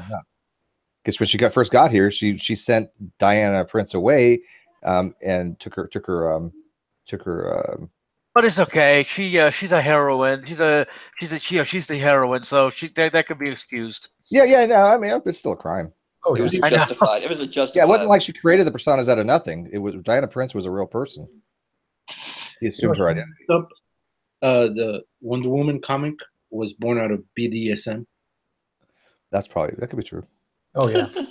Well, I mean, from what I heard, the writers and artists always put her in like some weird position or something that and she always with the rope. Yeah. Yeah. And she'll lasso you, and she'll. We're sexualizing people. Mm-hmm. Flying around in her jet. Yeah, it was born out of a sorority that would require their initiates to wear diapers and stuff. And they would get punished if they weren't wearing it. So let me get this straight. You're an astronaut and you wear diapers, you're a hero, but if you're just an average Joe Blow and wear diapers, you're a freak. Is that right? Okay. Yeah. Well, and if you're a fraternity house wearing diapers. Yeah, if you're a fraternity, you wear diapers, you're a freak. But if you're an astronaut, you're a hero. Hey, now where the I like hell to think is about these things? It's all a matter of perspective. Mm-hmm. My God, I'm turning into a Where's Belton. the rocket launcher, for damn sake? The one that shoots people over the border? No, the one, shirt cannons, shirt cannon. the rocket launcher that would allow me to destroy a combined dropship. There it is. Oh, you're playing doing Half-Life 2 episode 1. I've never heard of anything what he just said, but it's. I'm playing Half-Life 2 episode 1, Steve. No, about the history of Wonder Woman. I don't know anything about what he just said. I was at Universal today and Islands of Adventure, and I spent so much money on food. That's a true crime right there. What they charge for a corn dog. $15 for one corn dog. Are you? Yeah, you're right. That is a crime. It's Universal. Kind of money in some countries. Yes, and of course my daughter wants one of those Harry Potter magic wands, and that's $50. Friggin' stick. I told her I'll whittle you a stick. For $50, it better work. Too. Yeah, right. That motherfucker better actually work for $50. I'll be like Patronus, and shit better like happen. You know what? Yeah, you know what gets me about what was the name again? I keep forgetting. Diana? No. The Universal. The woman who wrote Harry Potter. Oh yeah, I know what you're talking about. Yeah, J.K. Rowling. Yeah, she started. She was like an English teacher living in poverty. Writing the book on napkins. Yep. Yeah. I actually read the first book. It wasn't bad. I didn't read any other ones. But to be fair, what she had in her corner was that she was highly educated. And, so it's not like she's just some random woman that's undereducated on welfare. She was highly educated. She just had a very poor field. Who can do much with what was she like? She had some sort of specific degree in mythology or something bizarre. And it was a true like coming up story. Let's be realistic. Harry Potter series was no Lord of the Rings. Okay. Oh yeah. No, but it had deep character development. And it was designed for kids. Right, and I thought the movies went to shit toward the end, though. But the book was good. And I'm a big fan of ripping apart Twilight, but I'll defend Harry Potter. Oh yeah, Narnia was designed for kids, man. I think Harry Potter's no Narnia. No Narnia either. Narnia's for little kids. Narnia was way better. Oh no. But I think you're right about Twilight. You sparkle in the sunlight. Get the fuck out of here. What? Sparkly. No, there are so many destructive ideas in Twilight. As a woman, I just cringe, and I don't mean in a feminist way, even. I mean as he's a psychopath, and the same with 50 Shades of Grey, which apparently was fan. Yeah, it started as a fan fiction, then the woman, then she made it into its own thing, which I find hilarious. I never seen it. I didn't read like it. both of these are just Yeah, it's unhealthy though. I think it's so unhealthy, but whatever. You think 50 Shades of Grey is unhealthy? What's that? You think 50 Shades of Grey is unhealthy? People. Oh yeah. He's controlling and a stalker. Yeah, full on. What happens if that was like what was that? If that book was written maybe let's say 60 years ago? He'd still be a stalker. Yeah. He would just be a dapper sock. Dude, all right, you know that movie that everybody says is romantic? He's a narcissist, right? Yeah. Kinda. Or is it just more of a dominant kind of thing? I don't know if I'd call him a narcissist. He's got psychological issues. He was abused by his mother, and so I heard it was grandmother. Maybe he has a sexual attraction. I don't know. Huh? I heard it was a grandmother, maybe. I don't know, but go ahead. Sorry. I gotta go get another beer. Right back. Oh, jeez. I don't think 50 Shades was really all that awful and everything when you get to erotica. I mean, if you really want to know what 50 Shades was trying to get at, go watch the movie Nymphomaniac. There you go. I watched that. That's honest. I watched that too, and I mean, I think that movie was fucked up too, but. Yeah. Is it still on Netflix? But I don't think it glorifies the situation at all. Oh, wait, I got a movie for you. How about Blue Velvet? Remember back in the day, Blue Velvet, Anthony Hopkins? Oh, wait, no, it wasn't Anthony Hopkins. It was the guy who was in Flashback. The guy who was an Easy Rider. Yeah, the guy in Flashback. Oh. And the bus movie. Yes. Oh, my God, the Keanu Reeves bus movie. He played the bad guy. What the hell is his name? Anyways, that's a good old one. That and okay, there's Blue Velvet, which is crazy as hell. Like that's a crazy movie. And Clockwork Orange, that's a pretty crazy one.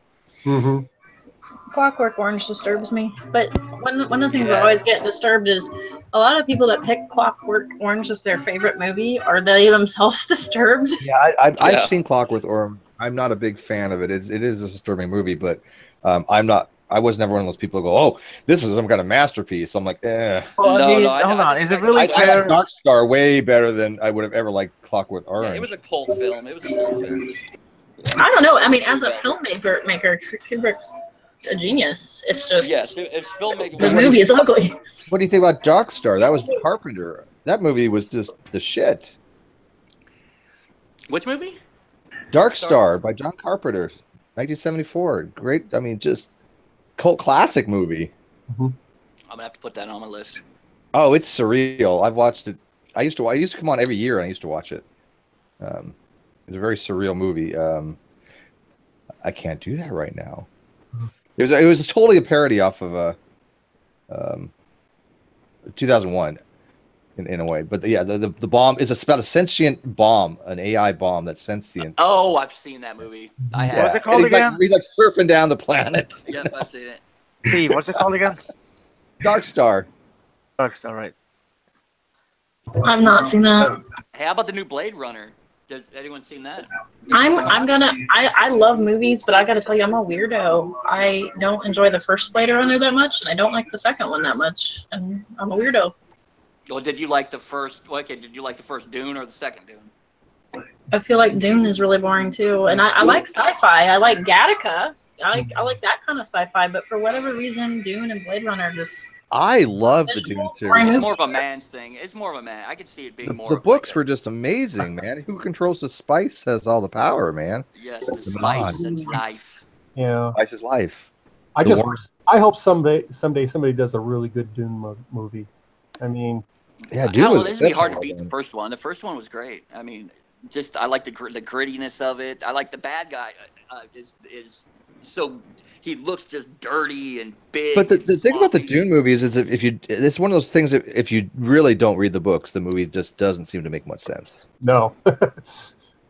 No. Because the books explain a lot more about the whole sisters, the tribe, the witches. Well, what do they call them? What are the ones called? The Jezeret. Jezeret, yeah. So I mean, it really explains a lot more in detail how the spice works, what it is. If you get off of it, you die. I mean, how the worms you try are it once, you're addicted how the for worms life. are like totally connected to it. Yeah, well, I think it's like isn't it worm dung? It's worm. It's worm throw up. It's worm throw up. It's vomit. That's right. Yeah, it's part of their life cycle, though. Yeah. It kind of reminds me of Adam and Eve from BioShock. Like, I don't know if any of you ever played BioShock. Yeah, BioShock. Is that the one with the little girl and the little sister? Yeah. I played BioShock. Played all three of them. The last game I played was Red Faction. Jeez, that was a long time ago. I'm telling you, Witcher 3 is pretty damn good so far. I just don't know how. I'm only level 4. I'm like playing for a while now. I'm like, how the hell do you get to level 30 if I'm only level 4 and I'm not even cheating? That means you got a lot of game to play. I think you're gonna get your money's worth. Well, money? Wait, you buy games? Well, yeah, you're right. Steve, I haven't played a game. This is 2017. It's current year, guys. Almost current year plus. I'm a beta tester. I play it and then I recommend it. That's how I get it out. Guys, I just want to say that piracy is not a victimless crime.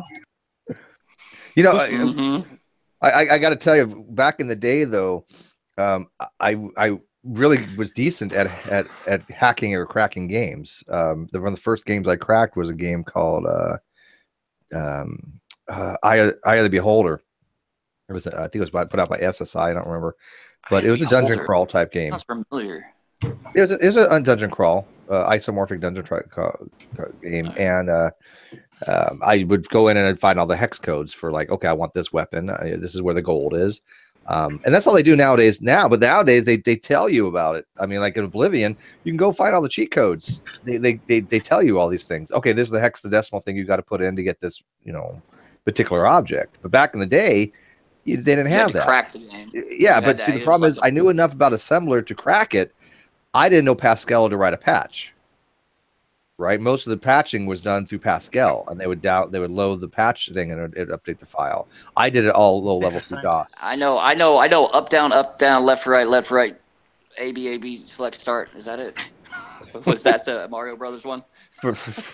Is that the open up the? That's the code where you get 99. You get 99 lives. Oh, that what it is. Up, down, left, right, something like that.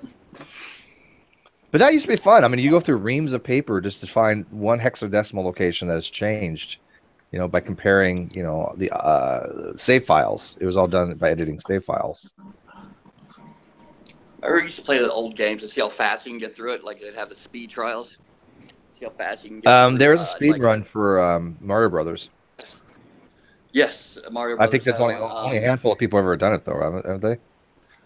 Yeah, no, I saw it on YouTube. I was watching it the other day, actually. The guy who did it, he did it like in front of a bunch of people, and at one of the tournaments, I think.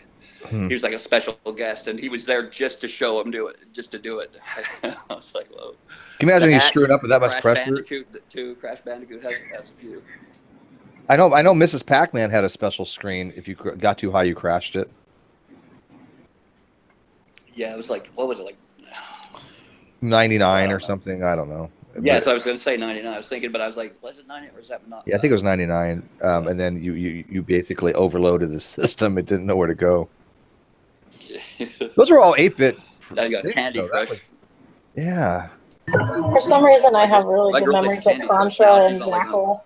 Did you guys ever play Jackal? Jackal. Jackal was on the NES, and it was like these little jeeps, and there's a brown one and a green one. You could play with 2 people, and every time you ran over a soldier and killed him, and it's squish. Jackal. That sounds familiar. Was that on the NES? Well, I'm thinking of the movie, actually. Yep. And basically, you killed tanks and soldiers. And I just pulled it up. I've never seen this. No, I have no idea what this is. Oh yeah, I used to love that one and Contra a lot. And the I used to like, if you want to go back to games, Sea Battle on the. Yes, I got it. I emailed him back. Okay. Sea Battle was great.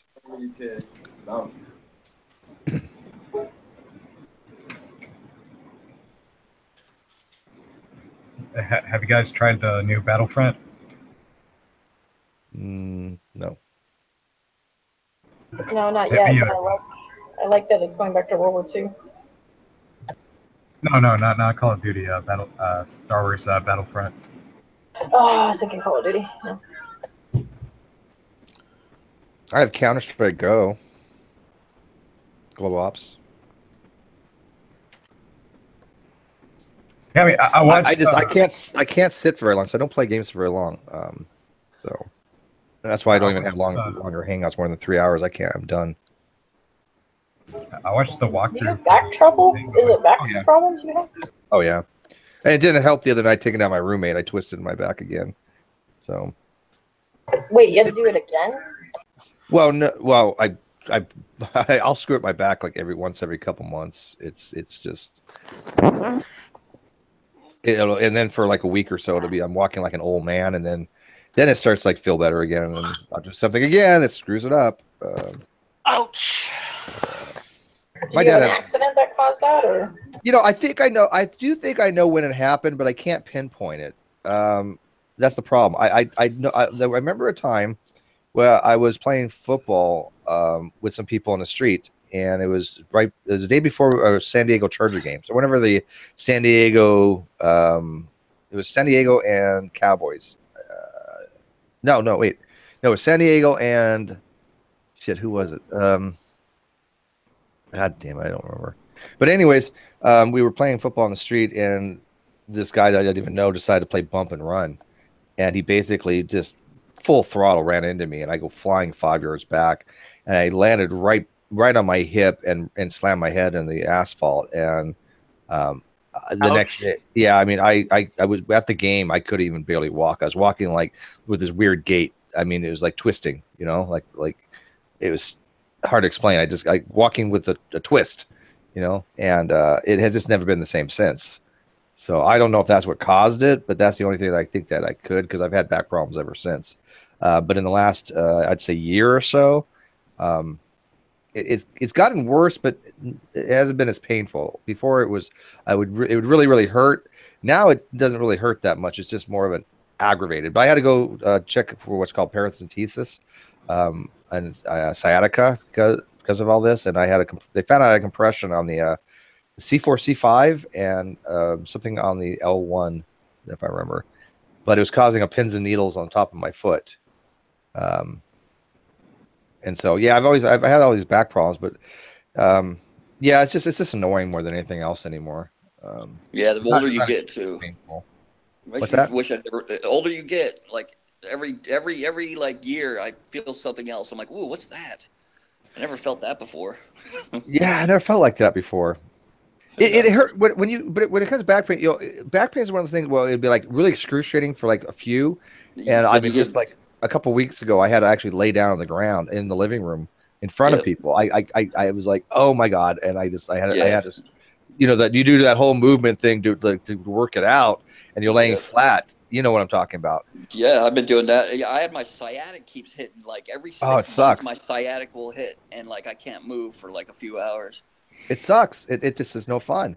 But those attacks are rare. But it basically after that though, you're kind of like, okay, I need to like not do any of these kind of twisting motions or anything. Yeah, so it was my last injury. I was riding my bike and I broke so many bones. This was just like 2 years ago.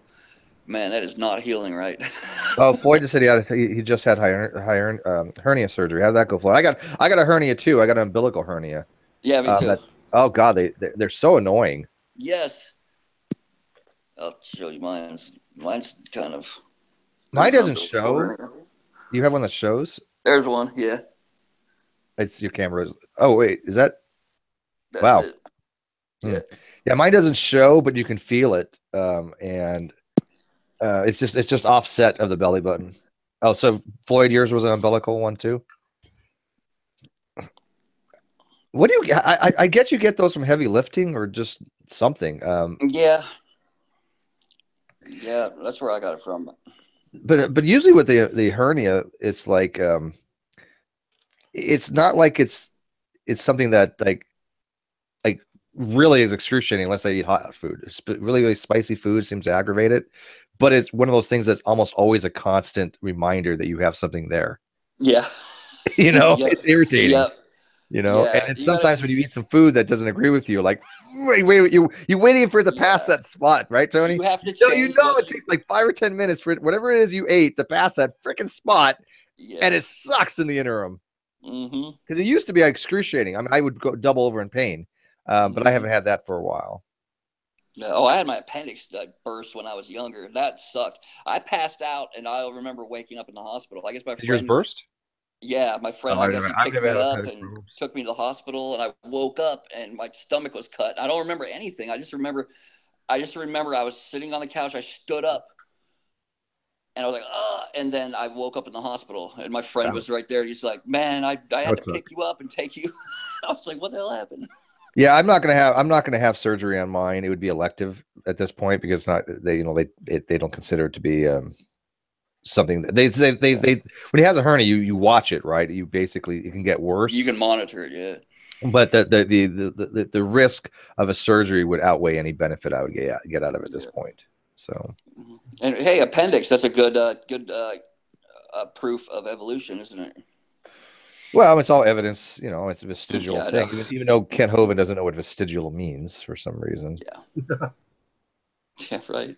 Let's redefine what that means to fit our narrative. What's his latest definition of it? Well, it's always been the same. A vestigial organ to him is something that no longer has function. You know, and yet, you know, that is never what the scientists say. That they didn't know what the function was.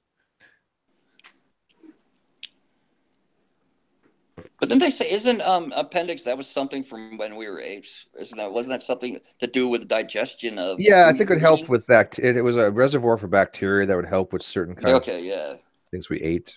Yeah, so I heard something pork, like but I've had people, kind of balk at that. But I remember reading it had to do with eating pork. Honestly, I think I remember. I could be misremember. I think I remember they told us that there wasn't any function anymore in school. Maybe I don't know. Well, It's been again, I so think people long. misrepresent. They misremember things because I don't remember them saying that it never had a function. They said it probably maybe not had a function, but they didn't know. It's been so long since I went to school. Who knows anymore? Yeah. At least you went. Yeah. Well, now we have a better understanding of the biome that happens in your intestines and everything, and you can imagine if you had a whole nother organ down there, how much different it would be. Yeah. Yeah, I mean, we couldn't even exist without the flora we have in our intestinal tract. I mean, we're so reliant upon it.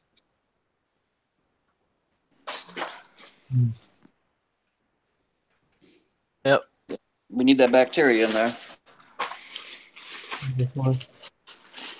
What is that? Proactive? What is that bacteria you eat in the yogurt? Bacteria. Probiotics. Yeah, but that's a lot of that stuff is like, for example, like for certain people that don't have lactase persistence, they can't digest milk or lactose because they don't produce lactase any longer. So the bacteria helps to do that, but the problem is that the bacteria get the benefit from it. They get all the nutrients. You just don't get the symptoms. Well, and we have people in our community like Tommy Hall who doesn't understand that. They think that these bacteria, he literally thinks this, I'm not even lying. He thinks because that the bacteria is actually doing the work for you and providing the enzyme by which it can break it down and you don't have the symptoms. He actually thinks that the bacteria are, by quote, horizontal gene transfer, putting their genes into your body that allows you now the ability to digest lactose. I'm like, what? Wow. That's not Tommy Hall theory. Wrap your head around that. The CCP are definitely. I don't know. Well, that's a different level of the CCP. I mean, CCP, the Clockwork Posse, I always think is G-Man, Ronnie. Yeah. Oh, don't think for a second that Tommy's not a member of the CCP. He's more a nice guy. He's more of like the, I don't know. Well, he's more of a consigliere of the CCP, maybe, or no, I don't know. He's a participant that isn't completely annoying. No, I like Tommy. Yeah. But yeah, he at least he doesn't tweak out or anything. At least he does do honest dialogue, and Yeah, no. I think he tries. Yeah, he doesn't bitch out of a discussion, out of a stream that he himself wanted to go on. Yeah, Tommy's not a coward like Ronnie is. Yeah. Well, I was trying not to use his name, but okay. Oh, I don't give a shit, Ronnie. Yeah, no, we don't. He's a coward. Doesn't matter. Let's name everybody. I haven't actually watched a TE video completely yet. You haven't watched what completely? A TE video all the way through. I have a hard time. I can't say that I haven't. Obviously, I have. I had to transcribe some of them, but it's been a while. I maybe watch a minute and I'll skip ahead 5 minutes and I'll skip ahead 15 minutes. I can't watch them all the way through. Yeah, he apparently made a video after yesterday's stream I had about him. I don't know. Dragna didn't see the whole thing, so I don't know whether he mentioned me or not. I didn't see the whole thing either. I just watched like literally probably 30 seconds of it. All I heard him saying something was on the lines of that Dragnot's not understanding or something, or he's trying to make these people out to be idiots rather than him be the expert. It's just bizarre world to me. Yep. I just think when he starts feeling like he hasn't been talked about or he's been slipping away, then he'll come up with some dumb shit he says. Yeah. He'll make about 3 or 4 videos, get the whole place riled up, and then disappear again. But you ever notice though, he'll never talk to Sam or Fiona about any topic that they want to talk about. He has to control the conversation because he reads up on something. Exactly. And then he feels like he's an expert on it. That day. No, Steve. Yesterday, while Drag was having his a stream, right? He appeared in the chat, and I forget. I think True Criticism was Ronnie was talking shit in the chat. And I was like, okay, I could host a neutral neutral stream. I did, and then Ronnie came up with excuse after excuse after excuse. He couldn't come on. Oh, he never came on? No, I know you set up something, but he never came. I didn't know that. No. He also reported it for privacy, but I guess that didn't go through because the video is fine and my channel's fine. So, good job, Ronnie. You did nothing. This is what he used to do, and he did this an awful lot, and I've witnessed this in real time more than once. Just the recent time he did this with Skylar Fiction, and they're all talking about something on a thread, and Skylar said, "You know what? I will open a Hangout, and we can have a discussion about this. And we're going right now." And Ronnie proceeded immediately to go open a Hangout on his channel. And Skylar's like, no, I'm not going on your channel. And then, he would be like, oh, look at Skylar Fiction. He's a coward. He won't go to my channel. And Skylar's like, I never agreed to go to your channel. I said, I want to go to a neutral channel or my own. But I'm certainly not going into yours. I mean, that's the game that Ronnie plays. It's no, hold on. Actually, it's funny. He at first I think he agreed to it, but then he said, "Oh no, I can't come on. I'll come on later, or I'm not gonna waste my 4G on this. Or I'm driving with my cousin or something. I got a my cousin is driving. I got a guitar. He's agreed to go on people's channels, and he bitched out. Yeah. But now he's talking about things that I don't know anything about. That's I have not waded in any of this conversation. I know nothing about negligible senescence. I don't care a shit about that topic. I know nothing about neurology, right? So I'm not going to weigh in on it. I made no video about this. I've said nothing about these last couple weeks about what he's been droning on about because I absolutely know nothing about it. I just stay the hell away from it. Yeah, neither does he too. He just read it up on Wikipedia. But the difference is I admit when I don't know something, and I'm not going to go learn about neurology or negligible senescence I mean, I know the basics. I mean, I understand what it is, but I'm not going to go into detail about it just so I can refute him. I don't have the interest to do so. It's not a field I have any interest in whatsoever. But what I do understand enough to know is how is he looking at something and saying, okay, because there's negligible senescence here, that people aren't aging. How does the appearance of age translates to, oh, now people can live 1,000 years? That is the disconnect that I don't get. I think a lot of things with Ronnie, and this is just my viewpoint, so it could be completely wrong, but he is doing this and then going, it's magic, without saying, it's magic. He just says, I'm not saying it's aliens, but it's aliens, something like that, right? Yeah. It's what that's a part of it. That's definitely a part of it. And then there's the ego. Mm-hmm. Tell me about it. He can never be wrong. I mean, dude, I told him G-Man has bigger balls than him. That's saying something.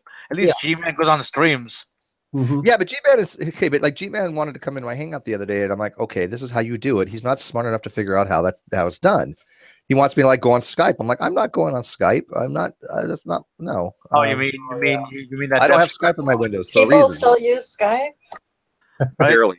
I have Skype on my Linux, but I don't have Skype on my Windows. It's too. I don't like Skype because I got hacked with Skype once, and Skype's good for business. Skype's good for business calls, and for actually companies and stuff. Skype gives you your information out pretty readily too. So like if you Skype somebody like G-Man, you better hope that you're okay with them having information. Now, I actually know some of G-Man's information, and he knows some of my information. I'm not really worried about him, honestly. But I'm saying, like, what if you are talking with somebody that you are worried about, And Saunders, he just wants your IP. I'll give anybody my IP. I don't give a shit. Yeah, me too. Like, here's the thing about this, about being DDoSed. Anybody who has the power to DDoS me is not going to waste their time with me. Okay, fish. Yeah, exactly. I mean, there's no hacker in the world that's ever going to go waste their time. You become big enough. He's doing some very well, then you change your IP. I go reset the router. I have a dynamic allocation. Right. You become big enough, like if you become like a Saragon or something, I can see that. Sargon. I also have a VPN. Well, I mean, I don't have a paid VPN, but I mean, now see the problem is Opera's VPN is not really a true VPN. But you could use it as a VPN, but it's not really they call it a VPN. But I can also use VirtualBox as well. There's different ways to mask your IP, but again, I don't really care. What can they do to me? DDoS me? So what? Again, I just reset it. I'm not a business. Who the fuck's going to go after me? I have nothing on this computer worth hacking into. You know? Yeah, Steve, but a lot of these people just want to. If they want to fuck with you, they can. I mean, yeah, you're right. You're not Sargon or Yeah, and DDoS anyone doesn't famous. require hacking, but DDoS does require a coordinated effort of computing power. And if you have that kind of computing power, you're not going to waste that time with me. Go DDoS WoW. Oh my gosh, I'm so sick of WoW getting DDoSed. Actually, I haven't played WoW in like a year. Oh, that was bad there for a while. I haven't played in a year, though. I canceled. Which sucks because it's going into season, and I have one freaking quest that I've been trying for like now, what, I don't know, 10, 11 years to finish.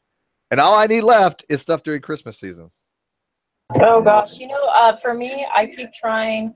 Well, this is the first year I haven't tried actually. I for years and years I would try to get that stupid headless horse mount, and I can never get it. And I have like multiple characters doing it, can't get it. I don't remember if I have that mount. I know which one you're talking about. But I don't remember if I got that one or not. Badass! It's a flying horse with like fiery. Yeah. You know what? I don't think I have that mount. I don't think it ever dropped for me. But I have so many. I have like hundreds and hundreds and hundreds of mounts. I don't know. But the quest I need is it's been a long it's been a long hard strange trip. Is that the one? You get a dragon mount, and you have to. I mean, it's all throughout the year. I've just never finished that one. I have that one. Maybe I have enough gold to start it again for another month. I think it's like 200,000 for a WoW token now, so I can afford it. I have like probably half a million. I sometimes really miss it. I mean, we had quite a social network going on and stuff, but now like almost everybody I know's quit, and it's too time consuming. It's so time consuming. You play. You have to allocate your time, right? Either I do it with the G+ community or I do it with playing games, and I rather do it with the G+ community because that's how I fund everything. So I don't really want to play games. Even The Witcher 3, I'll play for like 40 minutes and I'm done with it already. Yeah, I really had gotten into raiding and I really enjoyed it. I mean, it's I don't know, very stimulating for somebody like me, but I agree that the time consumption was insane for me. Like I'm embarrassed to like do that / how many days played. Like you would think I had a real problem, and I probably did for a while. Yeah, well, we've been playing for 10, 11 years or something since vanilla. I mean, that's a lot of hours. And I used to play for like 12 hours a day or even longer. I mean, we've all had 16-hour WoW days. Yep, it's bad. When you're farming and you just like, okay, that I just got to get more. You're farming rep, you're farming gold, you're raiding, you're PvPing. Yeah, it's just ridiculous how much time WoW sucks up your life. Can you convert like actual like WoW money into real money? I heard you could do that. You can sell it. Okay, this is the way it works. You can't convert it into real money to where you get money out of it, like you can put in your bank. You can convert WoW money into money that you can use to buy their products. Of course. Oh, that's marketing genius. Yeah, that's great. It actually has done wonders for the economy, and it got rid of all the Chinese gold farmers. So yeah, it really worked. Someone just asked me, have I tried Guild Wars 2? They sent me a message, and the answer is no, but if I do, I will let you know. I haven't tried that, and I haven't tried Rune yet, although I've signed up for Rune. Or Rust. Rust, that's what it is, Rust. Rust looks good, but isn't that time consuming? Yeah, that's the same problem. And I mean, I've also tried like EverQuest 2. Looks like it's time consuming. And Neverwinter Nights, which is a really good game, but that could suck the life out of you as well. If you want a free game, Neverwinter Nights. It's totally free. Now you can buy things, and you get, because you don't have to like farm for stuff. It's free. But all the content in Neverwinter Nights, if you're willing to spend the time, is free. If you have like 5 years of your life to give up. What? Is that a Steam game? It's on. Yeah, I think it's on Steam. I was playing that weird robot car thing. I can't remember what it was called for a while. Try Neverwinter Nights. If you just want a game where you just want to get online and play something and you don't want to pay for anything, it's not bad. It's kind of fun.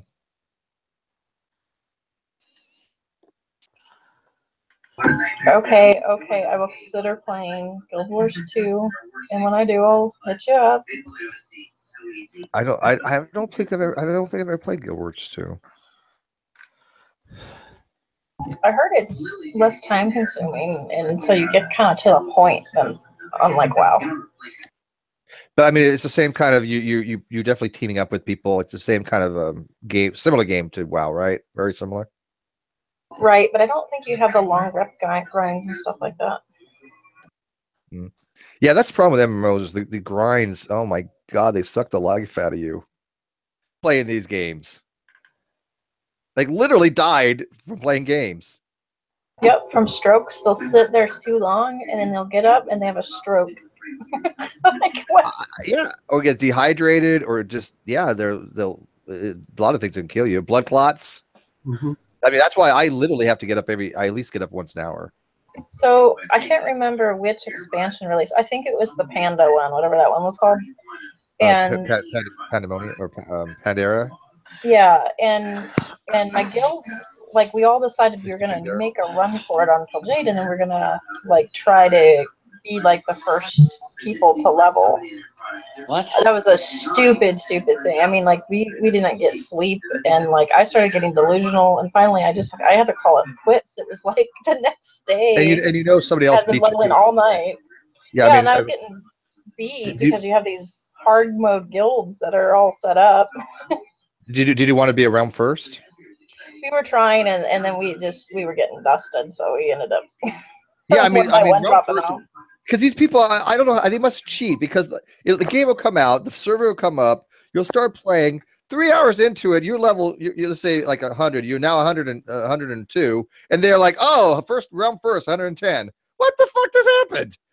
How they get to 110 in 3 hours? It's really strange. I don't know. Cheat codes. They like, oh, I'm drinking like all these potions and like experience potions, and I don't know. I don't know how they level so fast. At one point, I think we were leveling in dungeons because of the deaths of things were leveling us faster than the quests were, which was crazy. I don't know. I think the problem I have with WoW is just that there's a lot of good players, but there's so many fucking stupid people. Oh. And you waste so much time because of their being dumb. I don't care if a person sucks and they're inept. That's a little bit different. But when people go out of the way to do stupid shit, I think that's just we waste everybody's fucking time. Yeah. Like people that go out of the way to pull mobs. I mean, come on. Godless Girl is literally just like trade chatting. Wow. She's in trade chat. And No, WoW? it's like trade chat with her. Like you just know that she's just Oh. saving the misery of other people. Oh, do you remember Baron's chat? She's a succubus. No, Barons is somewhat Barons was friendly. okay. Yeah, Barons was okay. Back then though, you could have some conversations in there. Discord, like, it was cool at first when I was on there, like with Gus and Van, and then all of a sudden it just came into like porn memes. Shit. That's Discord is all it was. shit, dude. Yeah, it's like, what the hell happened? Well, Discord is just a platform like this is. So, I mean, if you can find the right server, it's just most servers are kind of dead right now, and the ones that aren't are cesspools. Yeah, well, that's what. I like That's the one thing I like about Krill's Discord. It acts as a filter. I've said this numerous times. It keeps people over there that I have no desire to. Do you really? I mean, come on. Do you really want Dionysus to come over here, or Iron Nation? Really? Seriously? It keeps Darwin's deity over there. Oh yeah, that's true. But I miss Darwin, Gus. you know what? I'd rather have Darwin's come in than Dionysus. Come on, really? There you go. Well, that's kind Dionysus is the one of the few that I'd be afraid would actually hurt somebody. Yep. Housewife says try Warframe. I'll check it out. Thanks. I love recommendations for games. I'll post every so often for the gamers of the DGC new games that have come out, like Origins on the House free games, and StarCraft 2 just went free to play. I don't think I have StarCraft 2. I think I have the first one only. Warframe ninjas play free. I don't like Diablo. I'm not a big Diablo fan. I can see this appeal, but it's just not my type of game. It's the same as kind of like Doom, right? Was Diablo and Doom the same? No. I remember I played Doom back in the day, like when it first came out. I was stuck on that, and then I stopped playing. Diablo's top down. Oh, okay. Okay, Warframe looks pretty cool.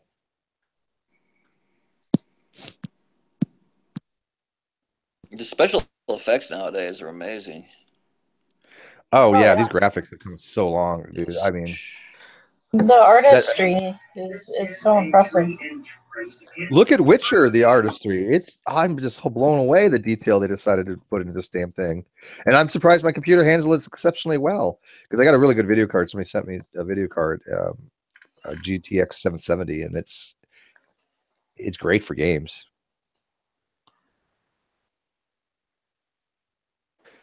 Minecraft's cool. Rust looks cool, but I haven't tried it. Minecraft is quite fun. I still think that stands. I find visually it a little irritating, but my daughter's got so many worlds set up right now. It's so smart. Like she's got like a whole underwater world set up. Like that's so cool. To suck the water out, and I don't know. It's like has everything. That game. It's crazy. I would have loved that game as a kid. Minecraft? Yeah. Yes. Yeah. Oh yeah. You would. She has tree houses. Yeah, you would have never seen me if that was underground. Yeah, I started with like literally hexadecimal dozen crawls.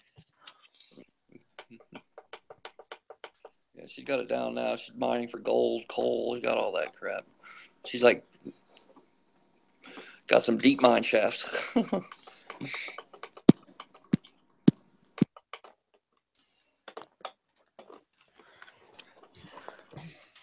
Where did Wayne go? We got Xbox Live, right? We got Xbox Live. I need to go look through there and see what they got. We had it for like so long, and I've never even looked into nerdy. it. Are you right? Are you writing nerdy? Writing, you know that Weird Al. We made Yada leave too. We got too nerdy for him. Writing nerdy. They got Donny Osmond dancing. You ever see that video? Yeah, Weird Al Yankovic. Yeah. Writing nerdy. Mm-hmm. He was. My stepdad was so into Weird Al Yankovic just because he looked like him. Had the same hair. I went to school with his cousin. His cousin, his name is Darren. Something with an M. But he had brought in a demo tape. This was like 7th grade, and he's like, "This is my cousin," and it was a demo song called, if I remember correctly, "Mr. Frog's Iron Lung." And we were just laughing our ass off in 7th grade, going, "What the hell is this?" It's just like this weird iron lung, song with this soundtrack of like a frog and an iron lung, and we're like, "This guy's gonna be made. This guy's gonna be famous." Yeah, he's still doing Metabo, it too. Darren Metabo. I think that was his name. He's still making videos. Yeah, he's still around, and I think that's still one of his songs that he has, "Mr. Frog's Iron Lung."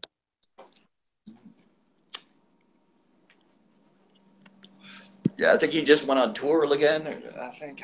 I also was friends with the Osmond, the patriarchs of the Osmond family, George and Olive Osmond. George would come down when I was working in Utah. He would come down and take me and my ex-girlfriend out quite frequently. It'd be like, I'm chilling out with George Osmond. Very nice. So my parents, they were all like, I knew a couple famous people, but I've known a few famous, but my parents, they were the one that knew most of them. So my dad was in like stuntman and stuff, so he had all kinds of, I don't know. Minna's got NDT up. Somebody was like the other day, they wrote on my Facebook, they're like, tell Neil that I want to make love to him. I'm like, well, who doesn't? I mean, yeah, tomorrow's gonna be great if you can stay with the after show, but if you can't, opportunity lost. Oh, I Ooh, don't. he's Neil deGrasse Tyson is the Dark Prince of the Jesuit construct. You didn't know that?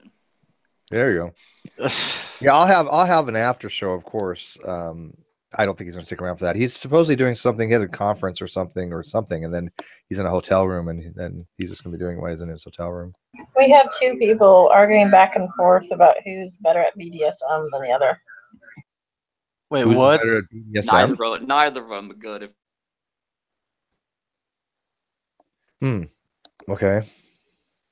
Funkquake, probably. Did we run off Wayne? We did, didn't we? Steve, do you have mods? I do. Never mind. There you go. But if we're going to end this hangout here soon, I have to actually go on the other account to do it. I can't believe that you actually are using that picture, Steve. Don't you know that guy was a racist? I love this picture. I think this picture's great. I mean, I take her for what it's worth. You know, Yeah, I think you did an exceptional good job on it, and so Oh, that's you made that? Yeah, she made it. Yeah, I made it. Nice. He had a picture of a before and after picture, and I looked at it and said, "Gosh, you know, his beard and hair look so old-fashioned." And so I was looking through old pictures, and I found one of Colonel Custer, and I was like, I bet I could, and I superimposed his face. Yeah, we were talking about. Yeah, we've talked about that a few times. How awesome you like blended it. It's perfect job. You know what's weird is I did it on a phone. I didn't even do it on Photoshop. Really? Did you think I would actually use it? Did you have an intent that I would No, ever use I didn't know if you get mad or not because Colonel Custer's Last Stand is kind of what I was it? No, going I know the story for, behind it, but I didn't take that. I knew it was a little edgy to pick him because someone would jump on, you know, Indian killer. So, and that's exactly what happens. Yeah, they did, but they kind of pretty quick. Like, look, you know what happened in the past? Yeah, it sucks. If Dionysus would have made this for me, that might have been a different story. I don't know. I mean, I made Ocean into a Viking once, and I think it's absolutely hilarious. But I don't recommend raping and pillaging.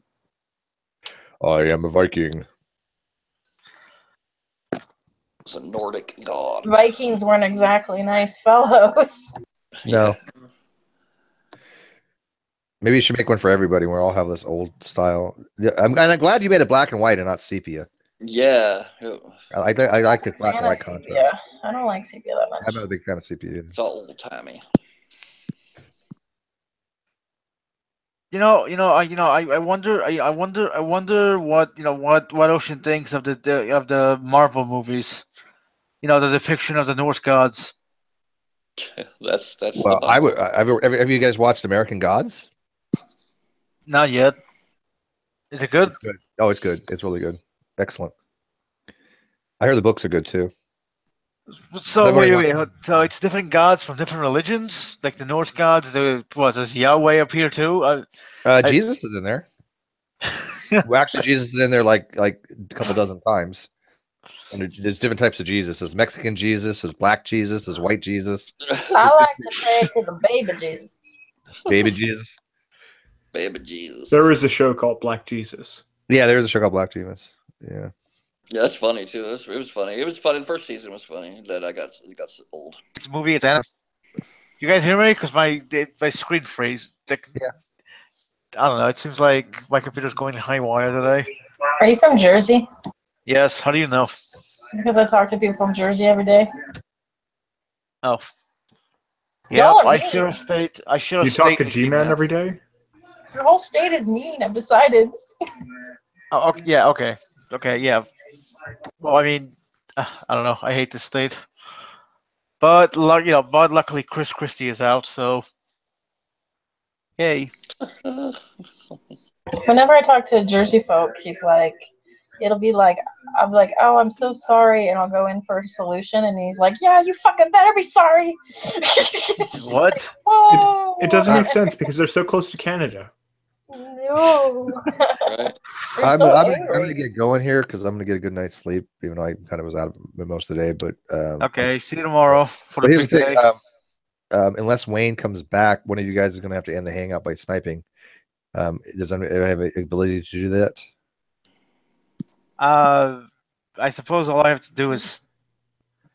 I could try relogging on to one of the GDC accounts. Oh, you have a manager account, right? Yeah. Whoa, wait, you're going to bed at 7:30 at night on a Saturday? No, I'm gonna like do some other things. Yoga. Masturbate for a couple hours. No, I got. It's a philosophical debates. Like Masturbate. Oh, I that see. video I see. I like what they do now. His It's Google Saturday, alerts you for never porn masturbate on have Saturday. just been going crazy, and he needs to catch up on that. No, it's true. You never masturbate on Saturday because Saturday is one night you might actually get lucky if you head out, right? So Yeah. reserve. I always got lucky on Thursdays. Is it I'm pretty lucky sure if that you get the clap? I'm pretty sure the night that you'd most likely be lucky would be like a week before Valentine's Day. Whenever it's already pressed. Valentine's Day is my birthday, so I'm Really? yeah. But no, the only thing I've ever caught from a headache, from a chick, was a headache. I've been very lucky. So, I mean, I did actually, actually impregnate somebody, but I've never caught anything. And we were only like going out for like 2 weeks. Oh well. Yeah.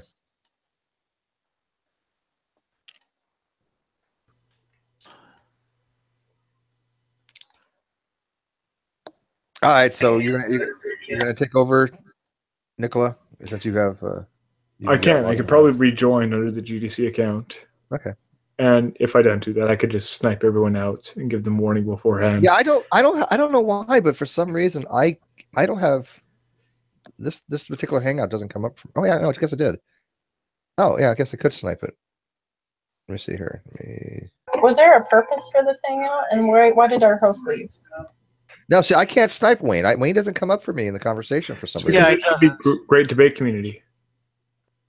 Well, no, hold on. I even There looked. isn't a great debate community here. I It see a doesn't great come up. debate community right there. In the outside feed? No, on the inside. No, I know, but to snipe you need the outside. Oh. Yeah, I don't see it. Well, hold on. He said Wayne left the hangout. It says. No, he's here under the great debate. Oh right, never mind. Wayne, right? Yeah. Right, all right, we'll figure it out. Host. I can log on and do it. Okay. Yep. Yeah, I can't snipe him.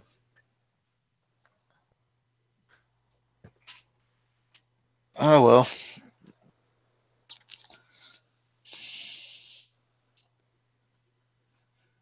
Like, did Wayne fall asleep or something?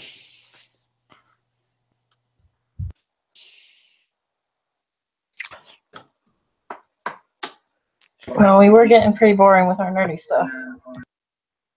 Yep.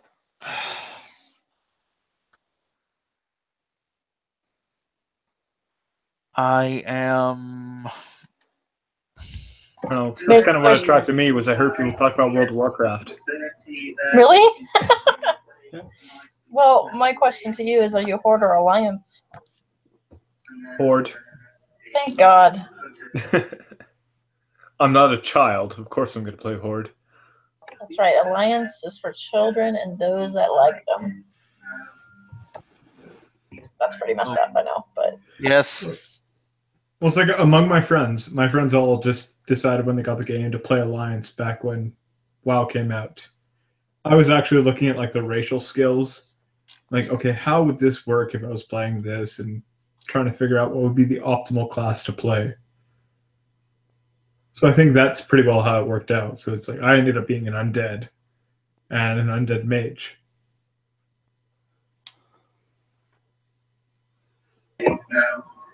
Were you PvP? Combination of both, because back in vanilla there was not really PvP. There was South Shore, is what there was.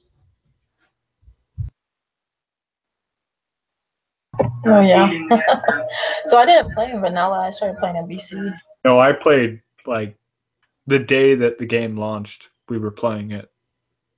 So it was like there were no battlegrounds, no arenas.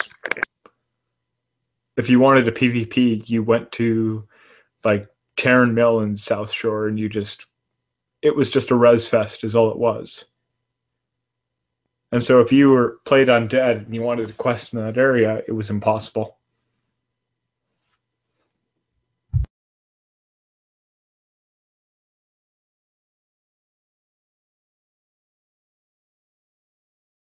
I started out as a warlock, not knowing anything about the game, and first raids were as a warlock, but I ended up swapping to a holy pally because my guild needed a healer, and at the time they wanted a holy pally, so I went that, and then I flipped from that to a shaman because I don't know, shamans are really fun, and so I played a shaman for about 3 years. They're not really fun. I like shamans. I hate shamans. I played Ellie and Resto both. Yeah. No, did you raid in like classic WoW? No. In classic WoW, like BC, but that was as a warlock in BC. Yeah. So like in vanilla, there always had to be a warlock in a raid, but there could only just be one warlock. Only one warlock. Yep, I heard about that. And the reason for it was they had to buff the mages. You guys suck here. Oh man.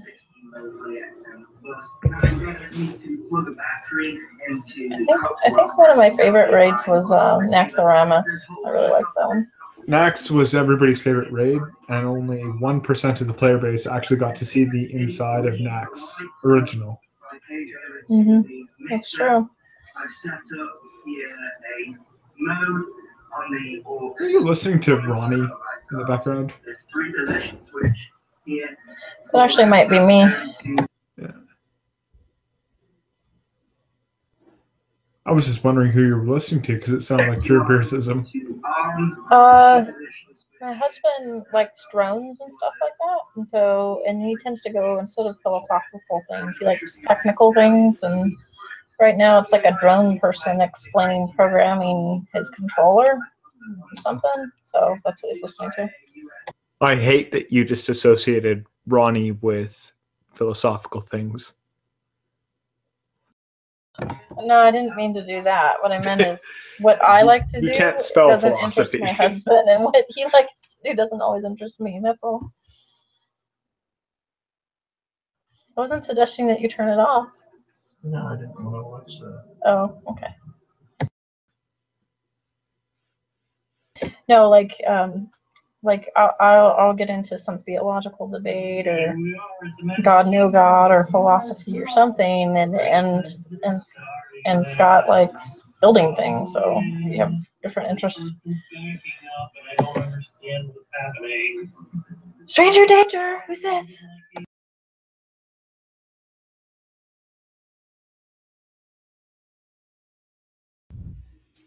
Does anyone have mods? Yeah, Midnight Sparkle does.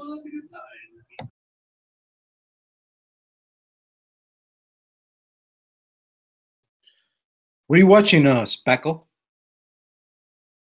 Well, now it changed to the blogger Tim Tracker, who does Disneyland blogs, or I'm sorry, Orlando, Disneyland, Disney World.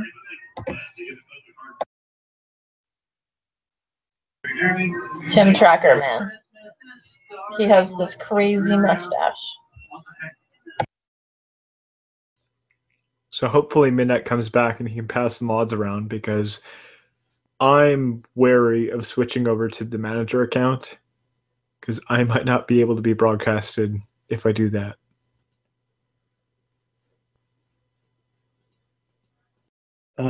So is everybody here a theist or atheist? Spackle's a theist. Midnight and I are atheists, I think. Okay. I don't know what Just trying to spice this up a little bit. Let's see. Spackle, do you believe in evolution? Yes, but I was homeschooled and raised to believe in creationism. But so you currently believe in evolution, but you believe also that God exists. I believe in evolution, and that I believe that God exists. Yeah. All right. So, but do you realize all the suffering that occurred during evolution?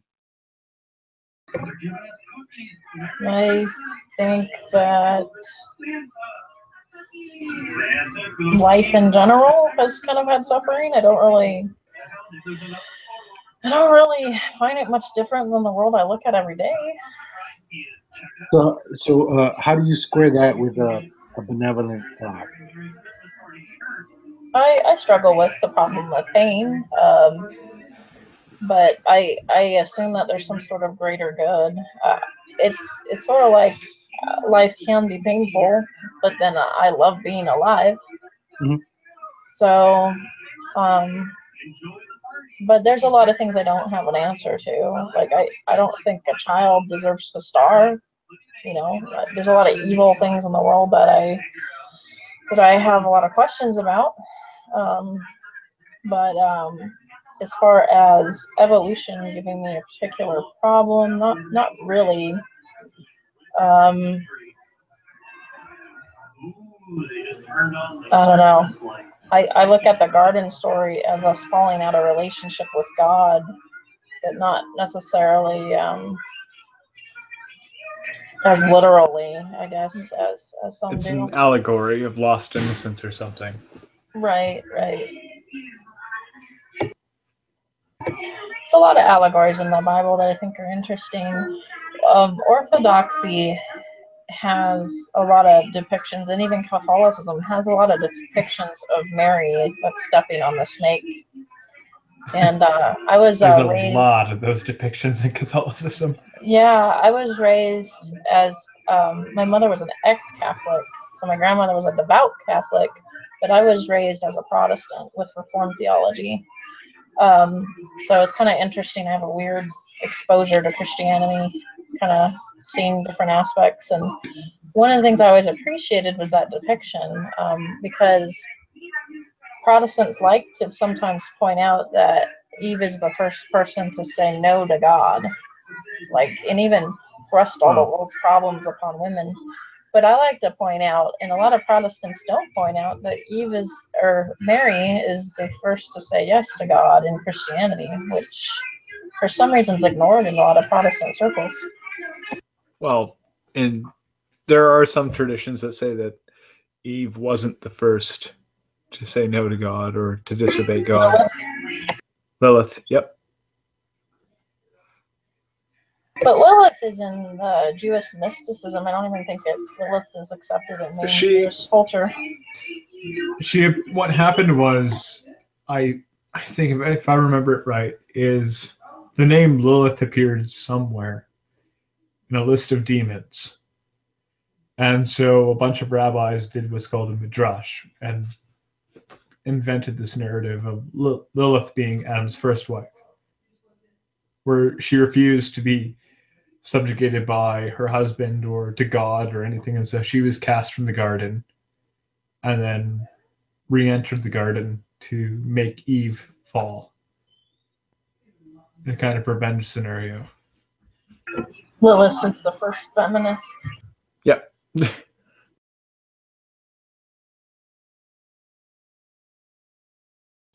But I don't know why you would ask that, Nelson, because evolution doesn't really have much in the way of a problem for Christians in particular.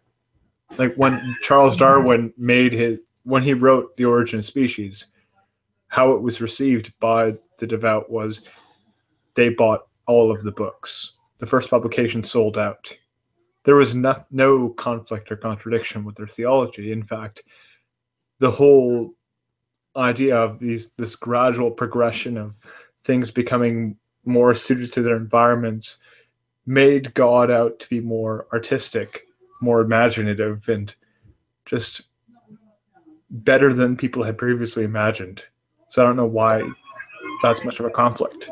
The conflict happens in two places in fundamental Christianity, particularly American Christians. Well, in fundamentalism, there's an apparent conflict immediately. Right. And American particularly seems to have the biggest problem. And it's based on this attachment to making. I mean, I believe that man is made in God's image, but I don't mean that in a literal, physical sense. But apparently, a lot of people almost take it in this literal, physical sense that you're made in God's image. And the other problem is, a theistic evolution has a problem of, when is there a soul? Do animals have souls? Do humans get ensouled at certain points? And we don't have a way of pinpointing if and when that happens. So we know, I agree that there is a problem there. And another problem is, most of the fundamental Christians will say, well, there was no death before the fall. There was no physical death before the fall. Therefore, evolution cannot be true because evolution bases itself on selection. Oh, great. Does anyone have mods? You do. No, I don't. Do I? No, I don't. There's a much greater problem. Because, and even Darwin struggled with this in his later years when he was writing letters to people. For example, he described how there are parasites that would take over insects from within, and it was and the insects would undergo great suffering. The example he used was a wasp that stings a victim and then it lays its eggs while it stings them. The eggs hatch inside the other insect and devour the insect from the inside out. Exactly. Yeah. So why would God allow such suffering? Is there suffering? Insects aren't sentient. But they feel pain, right? No, they don't. They have a nervous system. That's what it means to be sentient. They instinctively respond to things, but they're not sentient. But they have a nervous system. They have a very simplistic nervous system. And they feel pain. Some don't even have nervous systems. So, for example, in a human, group C fibers will fire off if you experience some kind of stimulus that would induce pain in you. Worms have group C fibers, but dogs don't. Mm-hmm. Do dogs feel pain? It seems rather apparent that they do. Not according to Descartes. That was a joke. So why would God allow that suffering?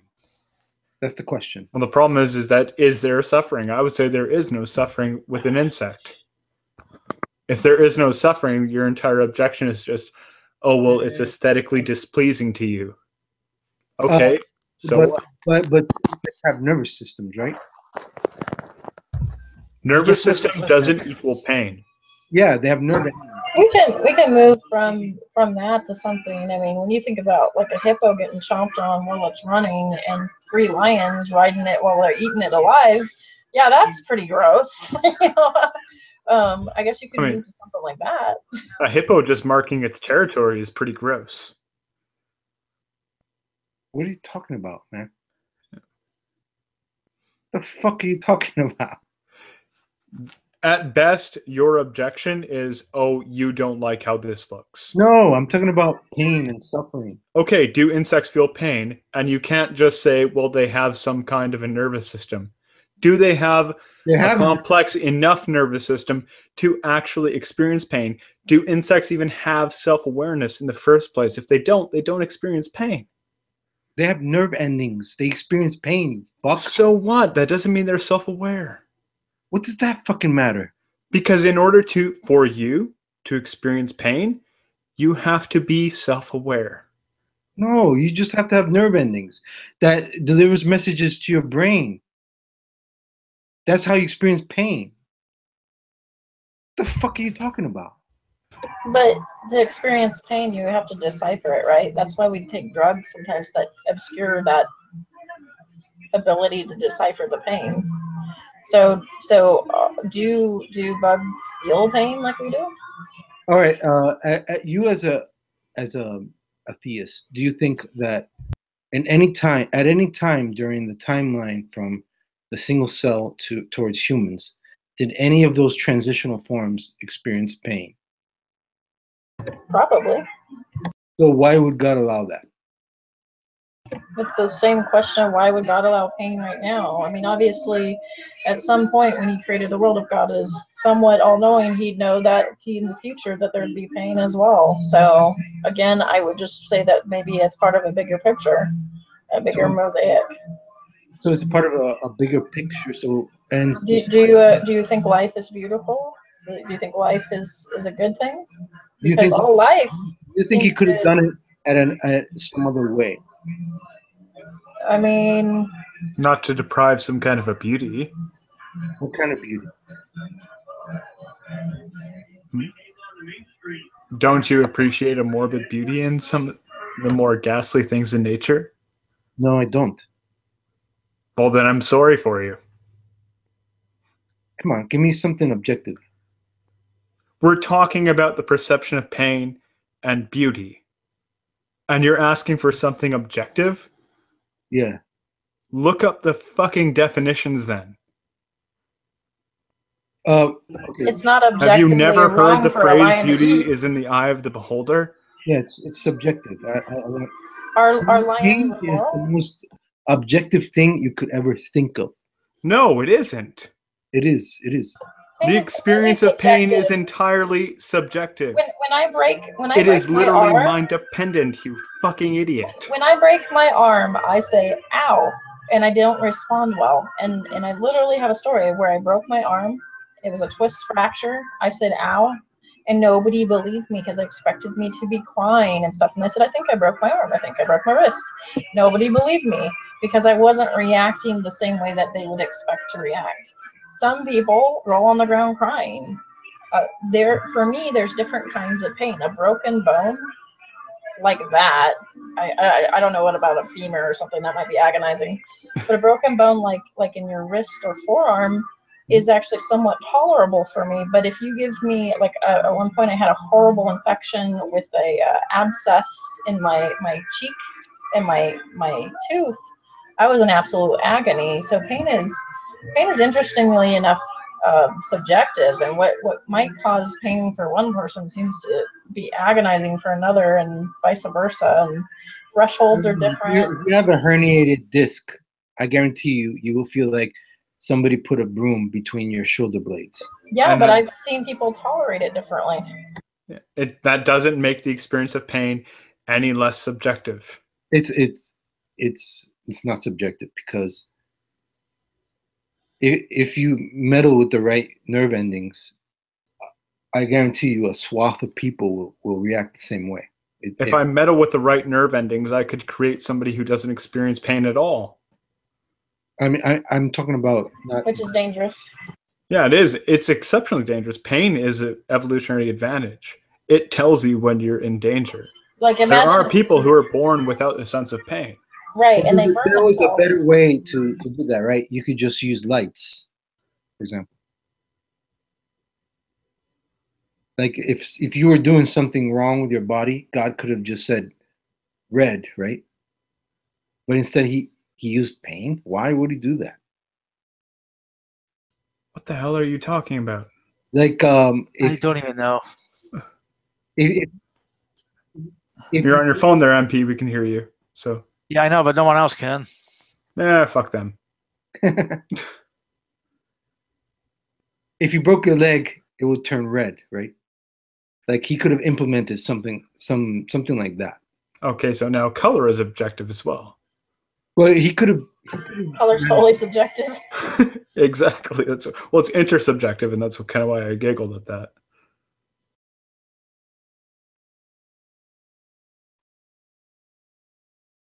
Silence. Did MP leave? Yeah, nobody can show them. Yeah, MP left. Sorry, Wayne's missing. I'm trying to make this interesting. I'm sorry. I'm probably failing miserably.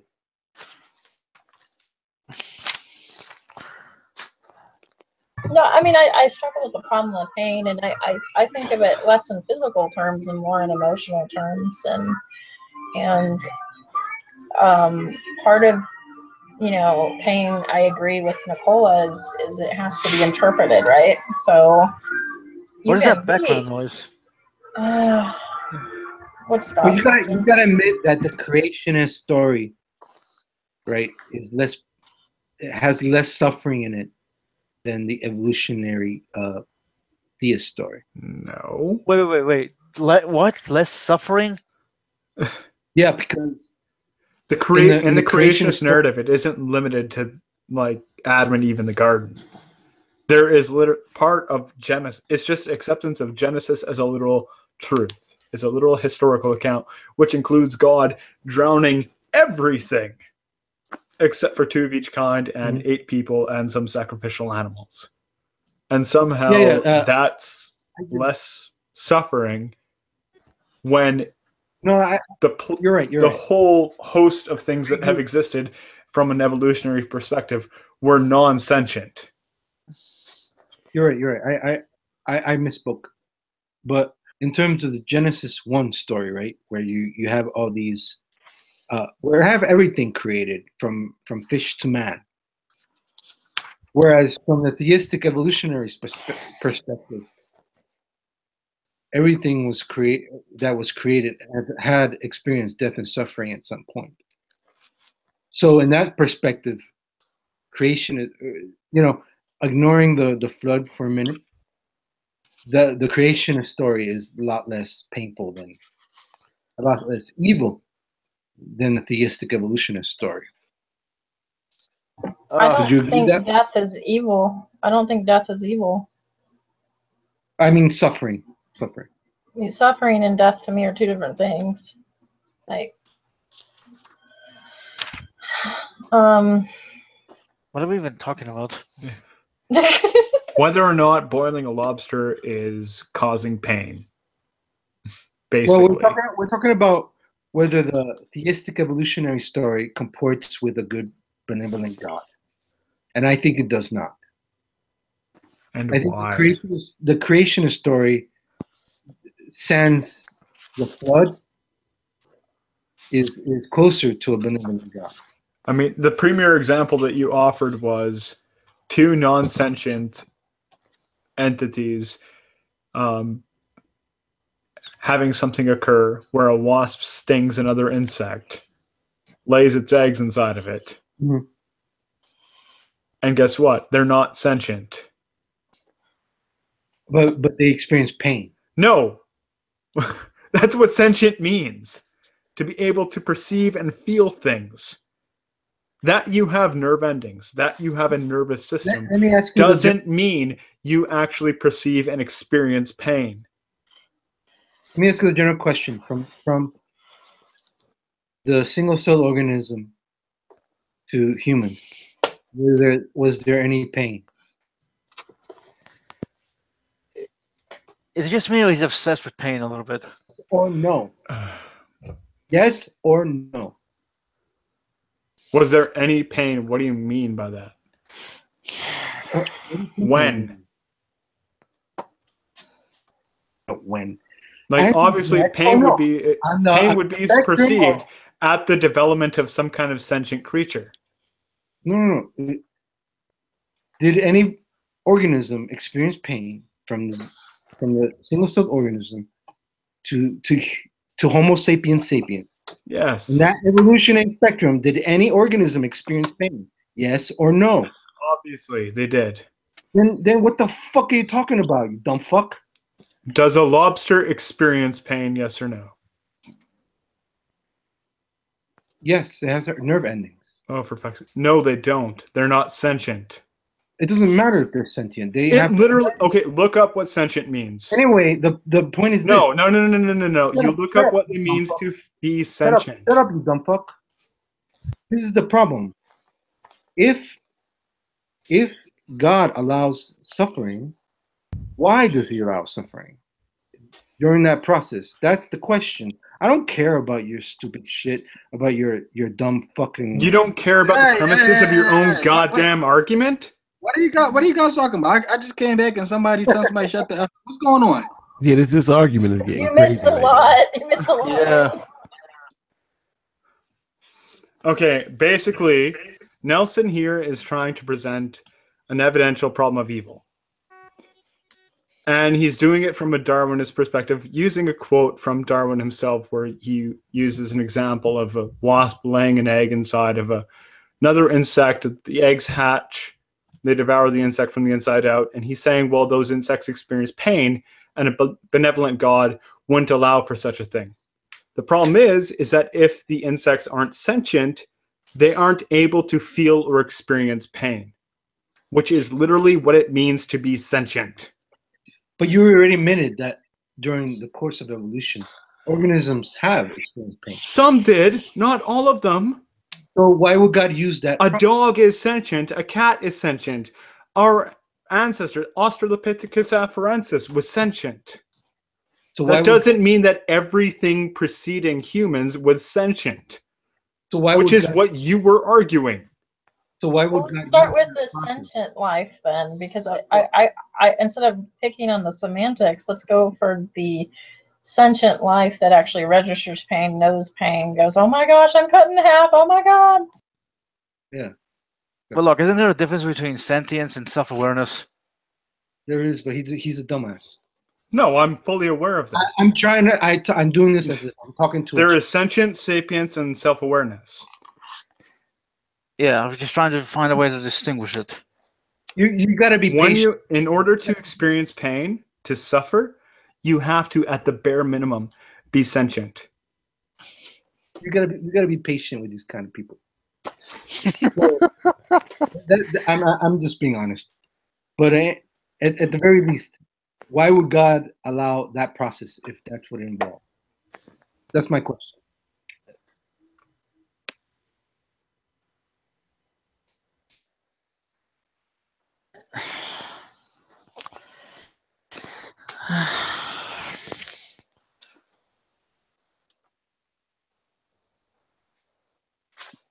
There's no answer for that, right? Because no, there are, but I'm guessing you're directing that to Holy Spacula. She's the only theist in the room. You're not a theist? Yeah. No, I started off the conversation with saying I'm an atheist, you fucking mongoloid. You fucking sound like a theist, you fucking moron. I thought you were a deist, actually. Yeah, I thought too, because you're a fucking moron. You're stupid. Really? Hey, Nelson, look, check this. If you have an argument, present the argument, but no name calling. I met with Doctor before. He's a fucking idiot. He's a fucking idiot. I feel like this has gone way aggressive. It doesn't need to. I've argued with Doctor before. He's a fucking retard. I don't think he's retarded. Yeah, he is. He's ignorant. If anybody sounds ignorant, it's been you, but I mean, you're very aggressive. No, because he started making shit up about me. He actually said that I called him a faggot, and I never did. He can't prove it. I've been asking him to prove it. Are you from Jersey? My boyfriend linked you the goddamn thread. Link it right now. I don't have it readily available, and quite frankly, I don't care. Look, that's in the past. I don't care about that. What I care about is just conversation and whether or not you can present an argument. If it is put forward to you that, and it is explained in this case, that something can't experience pain if it's not sentient, I hope at the very least you understand what sentience is. If you don't, look it up. Or if you don't want to look it up, have it explained. Sentience You're unwilling to do that, and instead you immediately jump to, well, you're a fucking retard. And guess what? You get the conversation you deserve, and if you're going to go that route, I can hit a lot harder than you can. Go ahead. Do you really want him to do that? If you have nerve endings, you feel pain. That's fucking. Do you experience pain? Yeah. No. You're a fucking idiot. And we're back to square one. So you're really attached to pain, which is kind of interesting. I don't think pain's the worst thing in the world. Like there are some things. What's that? I said, why is he so obsessed with pain? Well, I mean, the problem with pain is legit. Whether you're YEC or a theistic evolutionist, I think you have the same problem. Yeah. I don't think it's special on either side. And there is actually an inductive argument against the existence of God called the evidential problem of evil, which starts with the premise that there exists extreme and unnecessary suffering, and a benevolent God wouldn't allow for extreme and unnecessary suffering. Hey, you don't know. Can I ask a quick question about the whole fly and being sentient? pain apparatus. If a fly was, let's say, to get close to a flame, and maybe it singed its wings or something, or maybe you're telling me that fly wouldn't have any type of reaction to that event? No, it would have a reaction, but the problem is it just an instinctual thing, or is it just? But that reaction actually able to process and perceive pain and have some kind of subjective experience about pain. Well, I'm thinking, if we're talking about an evolutionary aspect, pain is just really a reaction to external events that really just take you out of your normal environment. Well, if I add the element of heat or energy to your body, your body experiences a physical reaction that causes pain. That's why in some instances, pain can make you do something, even have a physical action that you normally wouldn't have. Put your hand on a hot stove and watch it jerk back if you didn't know that you put it there. So I'm understanding when that fly moves away from that flame, it would just be as if I had my hand over a flame and I didn't know, and my hand suddenly moves. That whole thing, I'm talking about pain. So I'm trying to understand, how is the fly movement different from mine? Yeah. The way that we would typically categorize it is the experience of pain requires a higher level of brain function, basically. It isn't a satisfactory explanation because we all live in a little box. Our brains and our minds are boxes, and we can't experience somebody else's pain. Even in principle, you couldn't do that. But what we do know about it is there are some things that you can react to something without having thought it through. You just do it instinctively.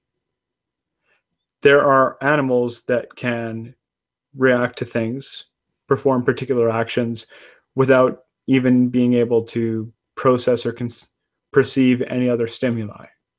Like newborn baby rats immediately move towards to suckle at their mother's teat kind of thing.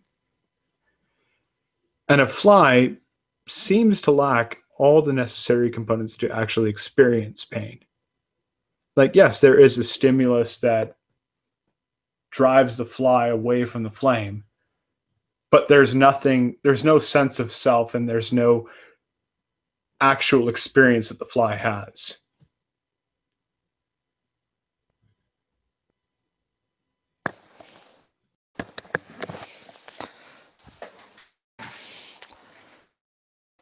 Did it?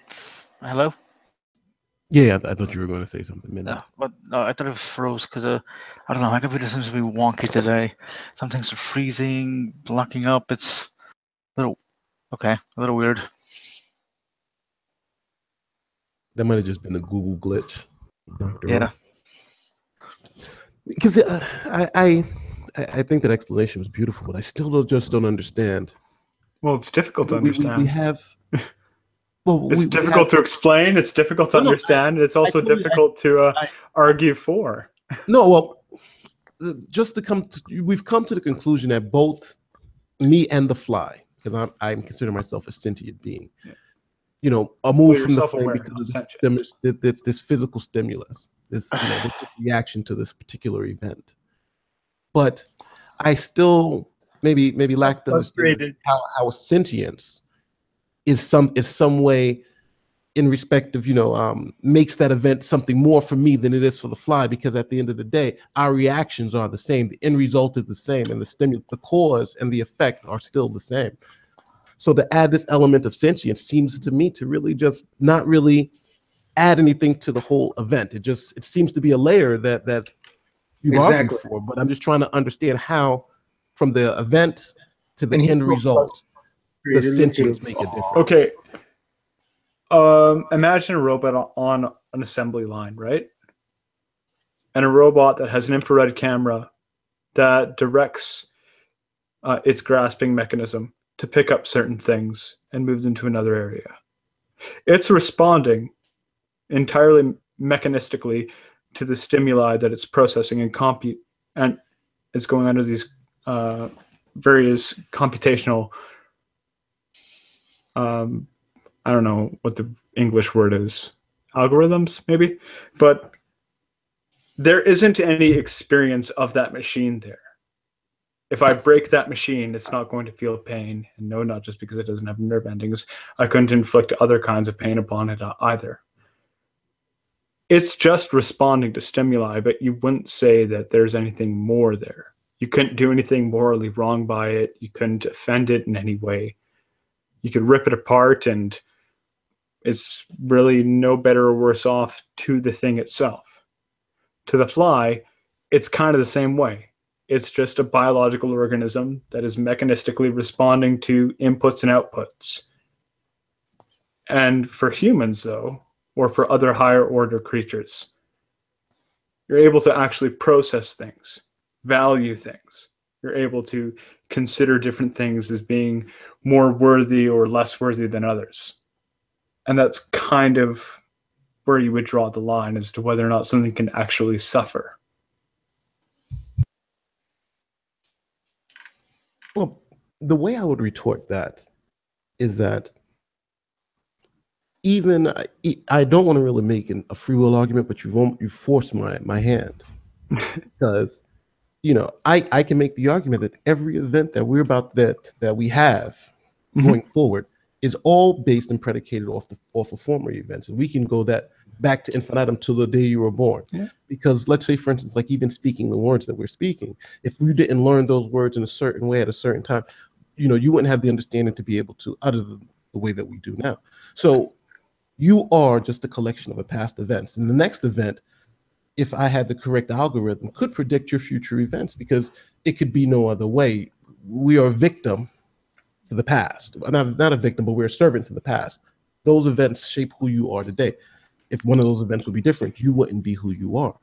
So just as the fly seemed to be like a biological machine, we too are victims of this same process. Just neurons and that's actually a view that I accept. So if that's the case, then we are the fly, moving away from the flame based on this same rationale. Not necessarily, because you don't have to actually invoke free will. I think free will is actually a meaningless concept. And part of the reason is for what you've just stated there, is that if we understand all the variables, we could accurately to 100% predict exactly what somebody is going to do in every circumstance and every subsequent circumstance after that. That being said, we have a machine that is able to actually do something that other machines can't do, and that is perceive, self-reflect, and actually have individual first-person experiences of various things. Yeah, I still wonder how all of that arose. It's really weird to think about. It is weird to think about. And it's not resolved. There is no clear answer to it. I think that it's just emergent of the various functions that your neurons are doing. And there is an immediate problem with that, which is called the Chinese cell phone problem. Can you go into that? The Chinese cell phone problem would be that if you got everyone in China to text something at the appropriate time, so each individual is acting as an independent neuron, essentially, and they all send a signal at the exact same time in a particular signal unique to each individual, they would produce the experience of pain. You would have an experience of pain absent a subject. Interesting. Yeah, but I think weird. Because I think, I'm not sure if Nelson is going to agree with me. I think that was kind of the objection I think Nelson was trying to lay claim. Just that the fact that it seems that we too fall victim to the same mechanisms that the fly is using. And well, we have all the same mechanisms. For you to deny that it feels pain, I think was just, I just don't see just. Well, my objection isn't that it feels pain in quotation marks. It's that it experiences pain. Oh, all right. Which, yes, it does seem terribly pedantic, but there is an important distinction to be made. If what we mean is it feels pain is, it can move away from harmful stimuli, well then, yeah, trees feel pain in some sense. But what I'm interested in, and when we typically talk about pain, we are actually talking about the first person experience of particular stimuli, the ability to perceive and respond to the stimuli, not just in a wholly mechanistic way, but as an individual. And when we're talking about that, no, arthropods do not feel pain.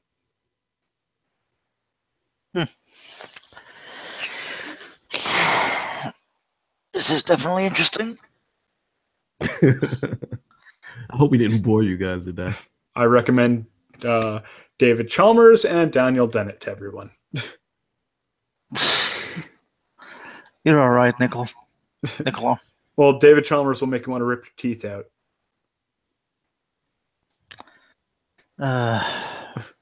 He's an atheist duelist, so.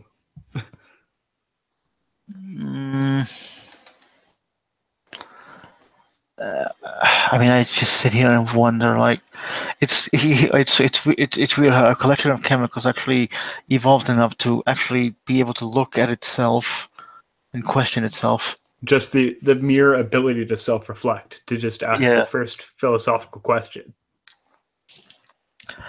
Why? That's what I think Neil deGrasse Tyson, he has that saying, we're like the universe, asking itself, how did it become? Yeah, hold on. I actually have an image for that. Hang on. And then you ask for blowjobs for A's. Supposedly. I don't believe that. Yeah, I know. Hey, on Midnight, True Empiricism struck your channel? He sent you a strike? Apparently for quote-unquote privacy, but nothing happened, I guess. I looked at the video. There wasn't any strike. There was nothing. I guess YouTube decided to... Yeah. Hang on. What they were saying, you must have was outing him or something like that, huh? He's an idiot. Like, here's this thing. Was he saying you were doxing him? Well, no, not me. Like, Sam and Drag were saying some stuff, and apparently he's too stupid to realize that we didn't dox him. But he doxes himself, you know what I mean, in his videos, and he says that we did it, or they did it. But, yeah, going back to what you said, this is what I'm showing. This is what you were saying. Hello? Yeah, no, I'm looking. Okay. This is what is it? It's what is this? You have It's two what you were eyes, saying before. Of 130. All right. The universe is an interesting sense of irony in that you are the universe experiencing itself. All you are is a thought. Like, when you're saying what Neil deGrasse Tyson said, it reminded me of this. Yeah, so that's why I showed that.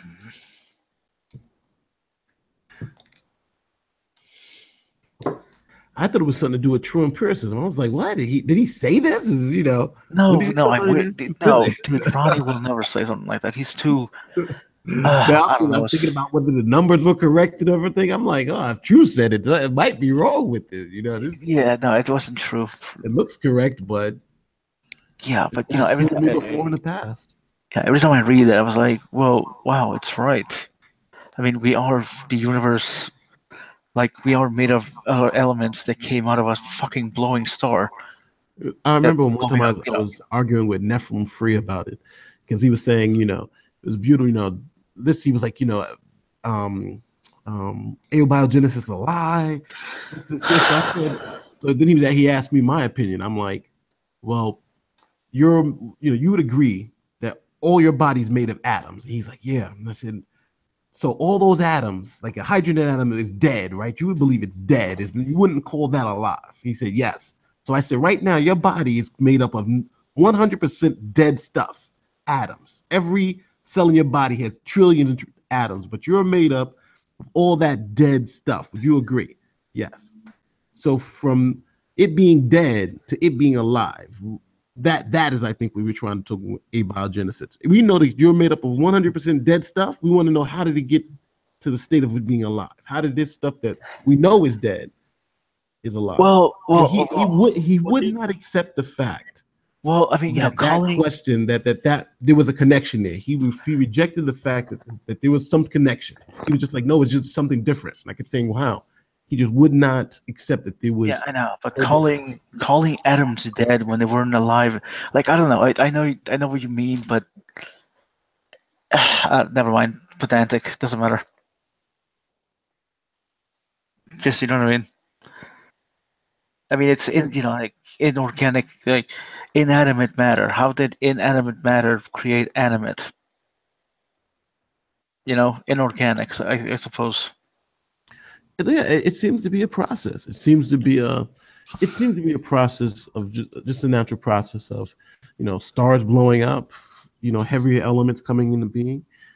Yeah. And then, just the right conditions. We find ourselves in the right conditions for life. And from what the numbers say, if for every star they believe are 4 planets. Now, when you talk about stars, you're talking about 10,000 stars for every grain of sand on all the beaches on the planet Earth. Something like that, yeah. That's a lot of stars. And then all of those stars having 4 planets, that's a lot. That's a lot of planets. At a minimum, 4. And then when you look at the and then even that, you start looking at, well, then just how many Earth-like planets do we have in the Milky Way galaxy? We'll send over 1 million Earths. That 1 million planets that have the same exact conditions as ours. It just seems like life is an impossibility based on the numbers. And then from that 1 million, you got trillions and trillions of galaxies out there, 100 billion galaxies, all with 1 million Earths. Those, 1 million possibilities within 100 billion possibilities. Hang on a sec. Consequence of the numbers. And I was even thinking, a friend of mine was talking to me. He was saying how, like, our visible universe, part that we can see, the 96 billion, the 96 billion light years we can actually see across. Yeah, it's like a radius.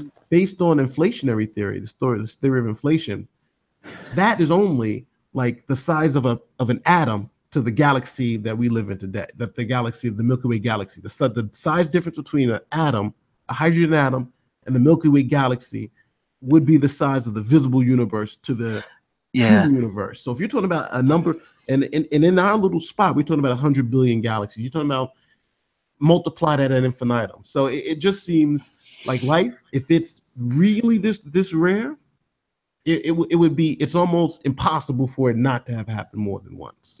Yeah, that's true. But imagine like, hold on, like just think about this. If inflation, the whole string theory, right? Like, I don't know.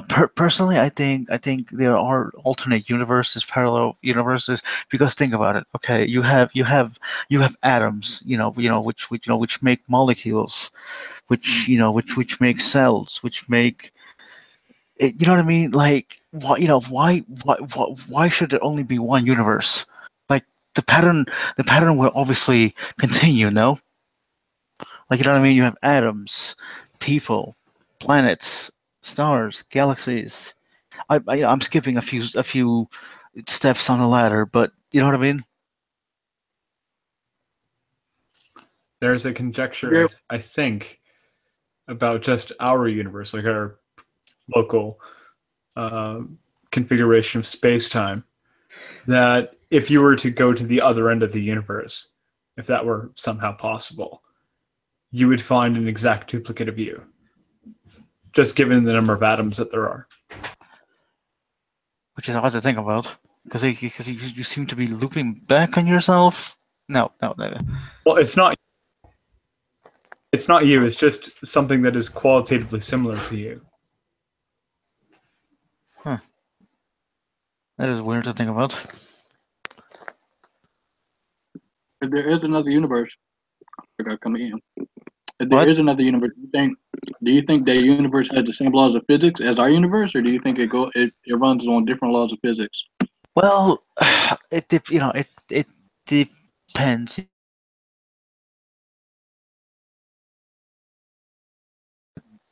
Different universes will have different laws of physics. They still have, they may have the 4 forces. They might have other forces, but the forces will still be there. Just that the value of those forces may be different. You know what I mean?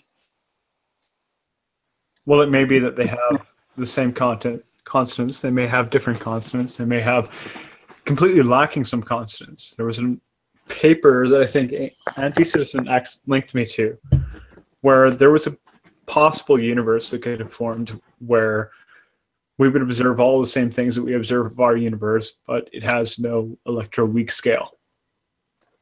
So there's no in our universe, the electroweak scale, I think it's responsible for the decay of particular atoms or something. But no, hold on. The weak nuclear force is the one that's decaying. It decays. The strong nuclear force actually keeps atoms together. Yes, that's what it is. Thank you. But yeah, it's, if you tweak the other constants and the other forces just a little bit, you could have all the same observations with minus a force.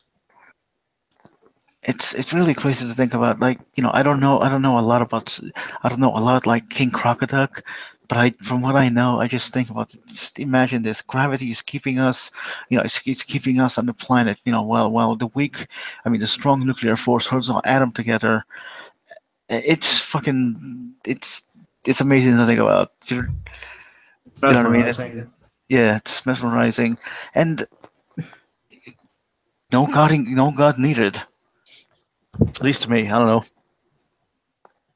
Well, yeah, at least yeah. I guess it depends on different people. What I don't know. What I've noticed is when it comes to like different atheist scientists, they're so caught up in their science, they don't really ask, I don't know, the bigger questions in life. Such as I don't know, like questions that theologians dwell on, like, well, you know, why am I going to die? To be fair, an atheist isn't going to be asking themselves the same questions as a theologian, because in theology, there's one thing that's off the table, and that's doubting the existence of God. So every theologian already believes God exists. Yeah, it doesn't really work that well. There are atheist theologians, even atheist philosophers. How does that even? Okay, there are atheists maybe who were theologians and have backgrounds in theology, and there are philosophers of religion who are atheists. But to be properly considered a theologian, you have to believe in God. Yeah, like, just because, I mean, if you have a degree in theology, you're a theologian. But I don't. You don't have to believe it. You just have to know it. But hold on, you said where do we go when we die? You said that was one of the questions that scientists don't ask. Well, when it comes to atheist scientists, this isn't like a fact statement or anything. This comes from my own personal observations. I don't think that most atheist scientists ask those deep questions, or at least they don't seem to be very concerned with them. Well, they're not going to be concerned with them as an atheist scientist. They're going to be concerned with them maybe personally, or they may not be. Yeah, because again, you're talking about having empirical evidence for your beliefs. Yeah, so how would you have, you know, how would you verify that something happened after? It's like, and it's almost asking like the question, like the same thing before you were born. You know, the same place you were at before you were born is the same place you're going to after you die. You know, it's the question may be meaningful to say, but not really meaningful to evaluate in practice. Well, it's meaningful to evaluate in some practices, just not meaningful to evaluate within a scientific practice. That's true. I stand corrected. That is true. Like, for example, a scientist is not like, he doesn't want to, he wants to know stuff. Like if he finds something that he doesn't know, he's not going to say, oh, it's God. He's going to find out. You know what I mean? There's a reason why there's a fallacy called God of the gaps. No, I agree. Well, no, but I think Nicola made a very good point. It is, we're talking about, and strictly in a scientific context, if they're acting as a scientist, then I think the question becomes less meaningful than maybe in a religious context. Because again, how would you be able to evaluate something like that? Well, it's not even that it becomes less meaningful. It's that within a scientific context, there are just simply questions that don't have meaning. Yes. I agree. Yeah. I mean, I suppose a scientist can ask these questions to himself. Yeah, but the second he does it, he's no longer acting as a scientist. When it comes to science, yeah. Right, he's philosophizing. Which, again, nothing wrong with doing, just different field of study. Yep.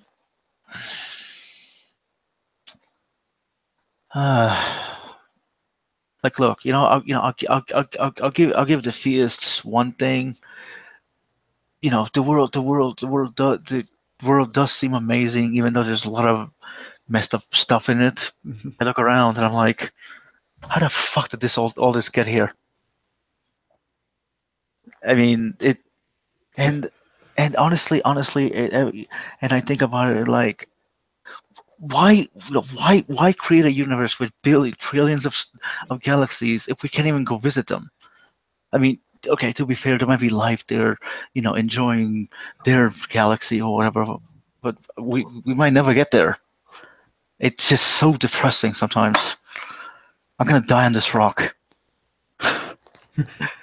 Oh, you're gonna die on that rock with Trump as your president.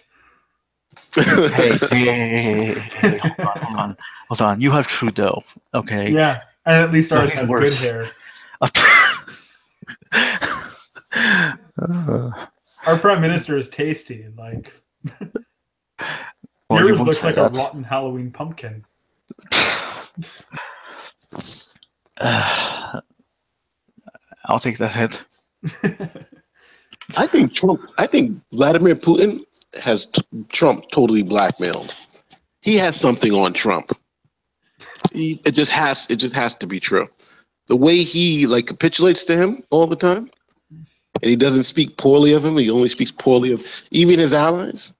This man has something on Trump. I don't know what it is, but he's got something on him. It's a lot of money. I don't know. You think? Well, I was going to say you think Trump touched somebody, but well, grabbed him right by the pussy. That's true. This scumbag Roy Moore might win this Alabama race too, right? Yeah. The pedophile is running for Senate in Alabama, or something like that. The best defense that I saw of Roy Moore recently was he's not a pedophile. He's a pederast. It doesn't make it any fucking better. Wait, what? Is that an actual term? Yes. What the? Is it the same thing as pedophile? Colloquially and for all legal purposes, it's the same goddamn thing. Oh, okay. Because I never heard that term, which was just the more technical psychology term would be pederasty, which is somebody who's attracted to adolescents, not children, not prepubescent people, and not people who are physically mature. I'm sorry, no, that's a pedophile to me. For all intensive purposes, are they under 18? Yes. You're a pedophile unless you're within a 4-year age gap. No, hold on. Pedophile is prepubescent. There's another one that I forget. It's pederasty. Yeah, no, the one that's from 13 to what the fuck is the term? Yeah, it's pederasty. Okay, whatever.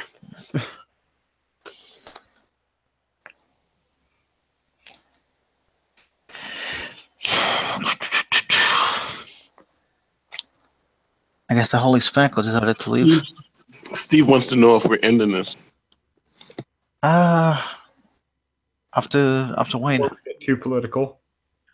I mean, we've been off for a couple of hours. I gotta do stuff for my family and stuff anyway. You just hit off air and at 11:33, Wade. If we still want to yell at one another after that, we can do that. For the family. Wait, why the hell is Steve? Why the hell is Steve watching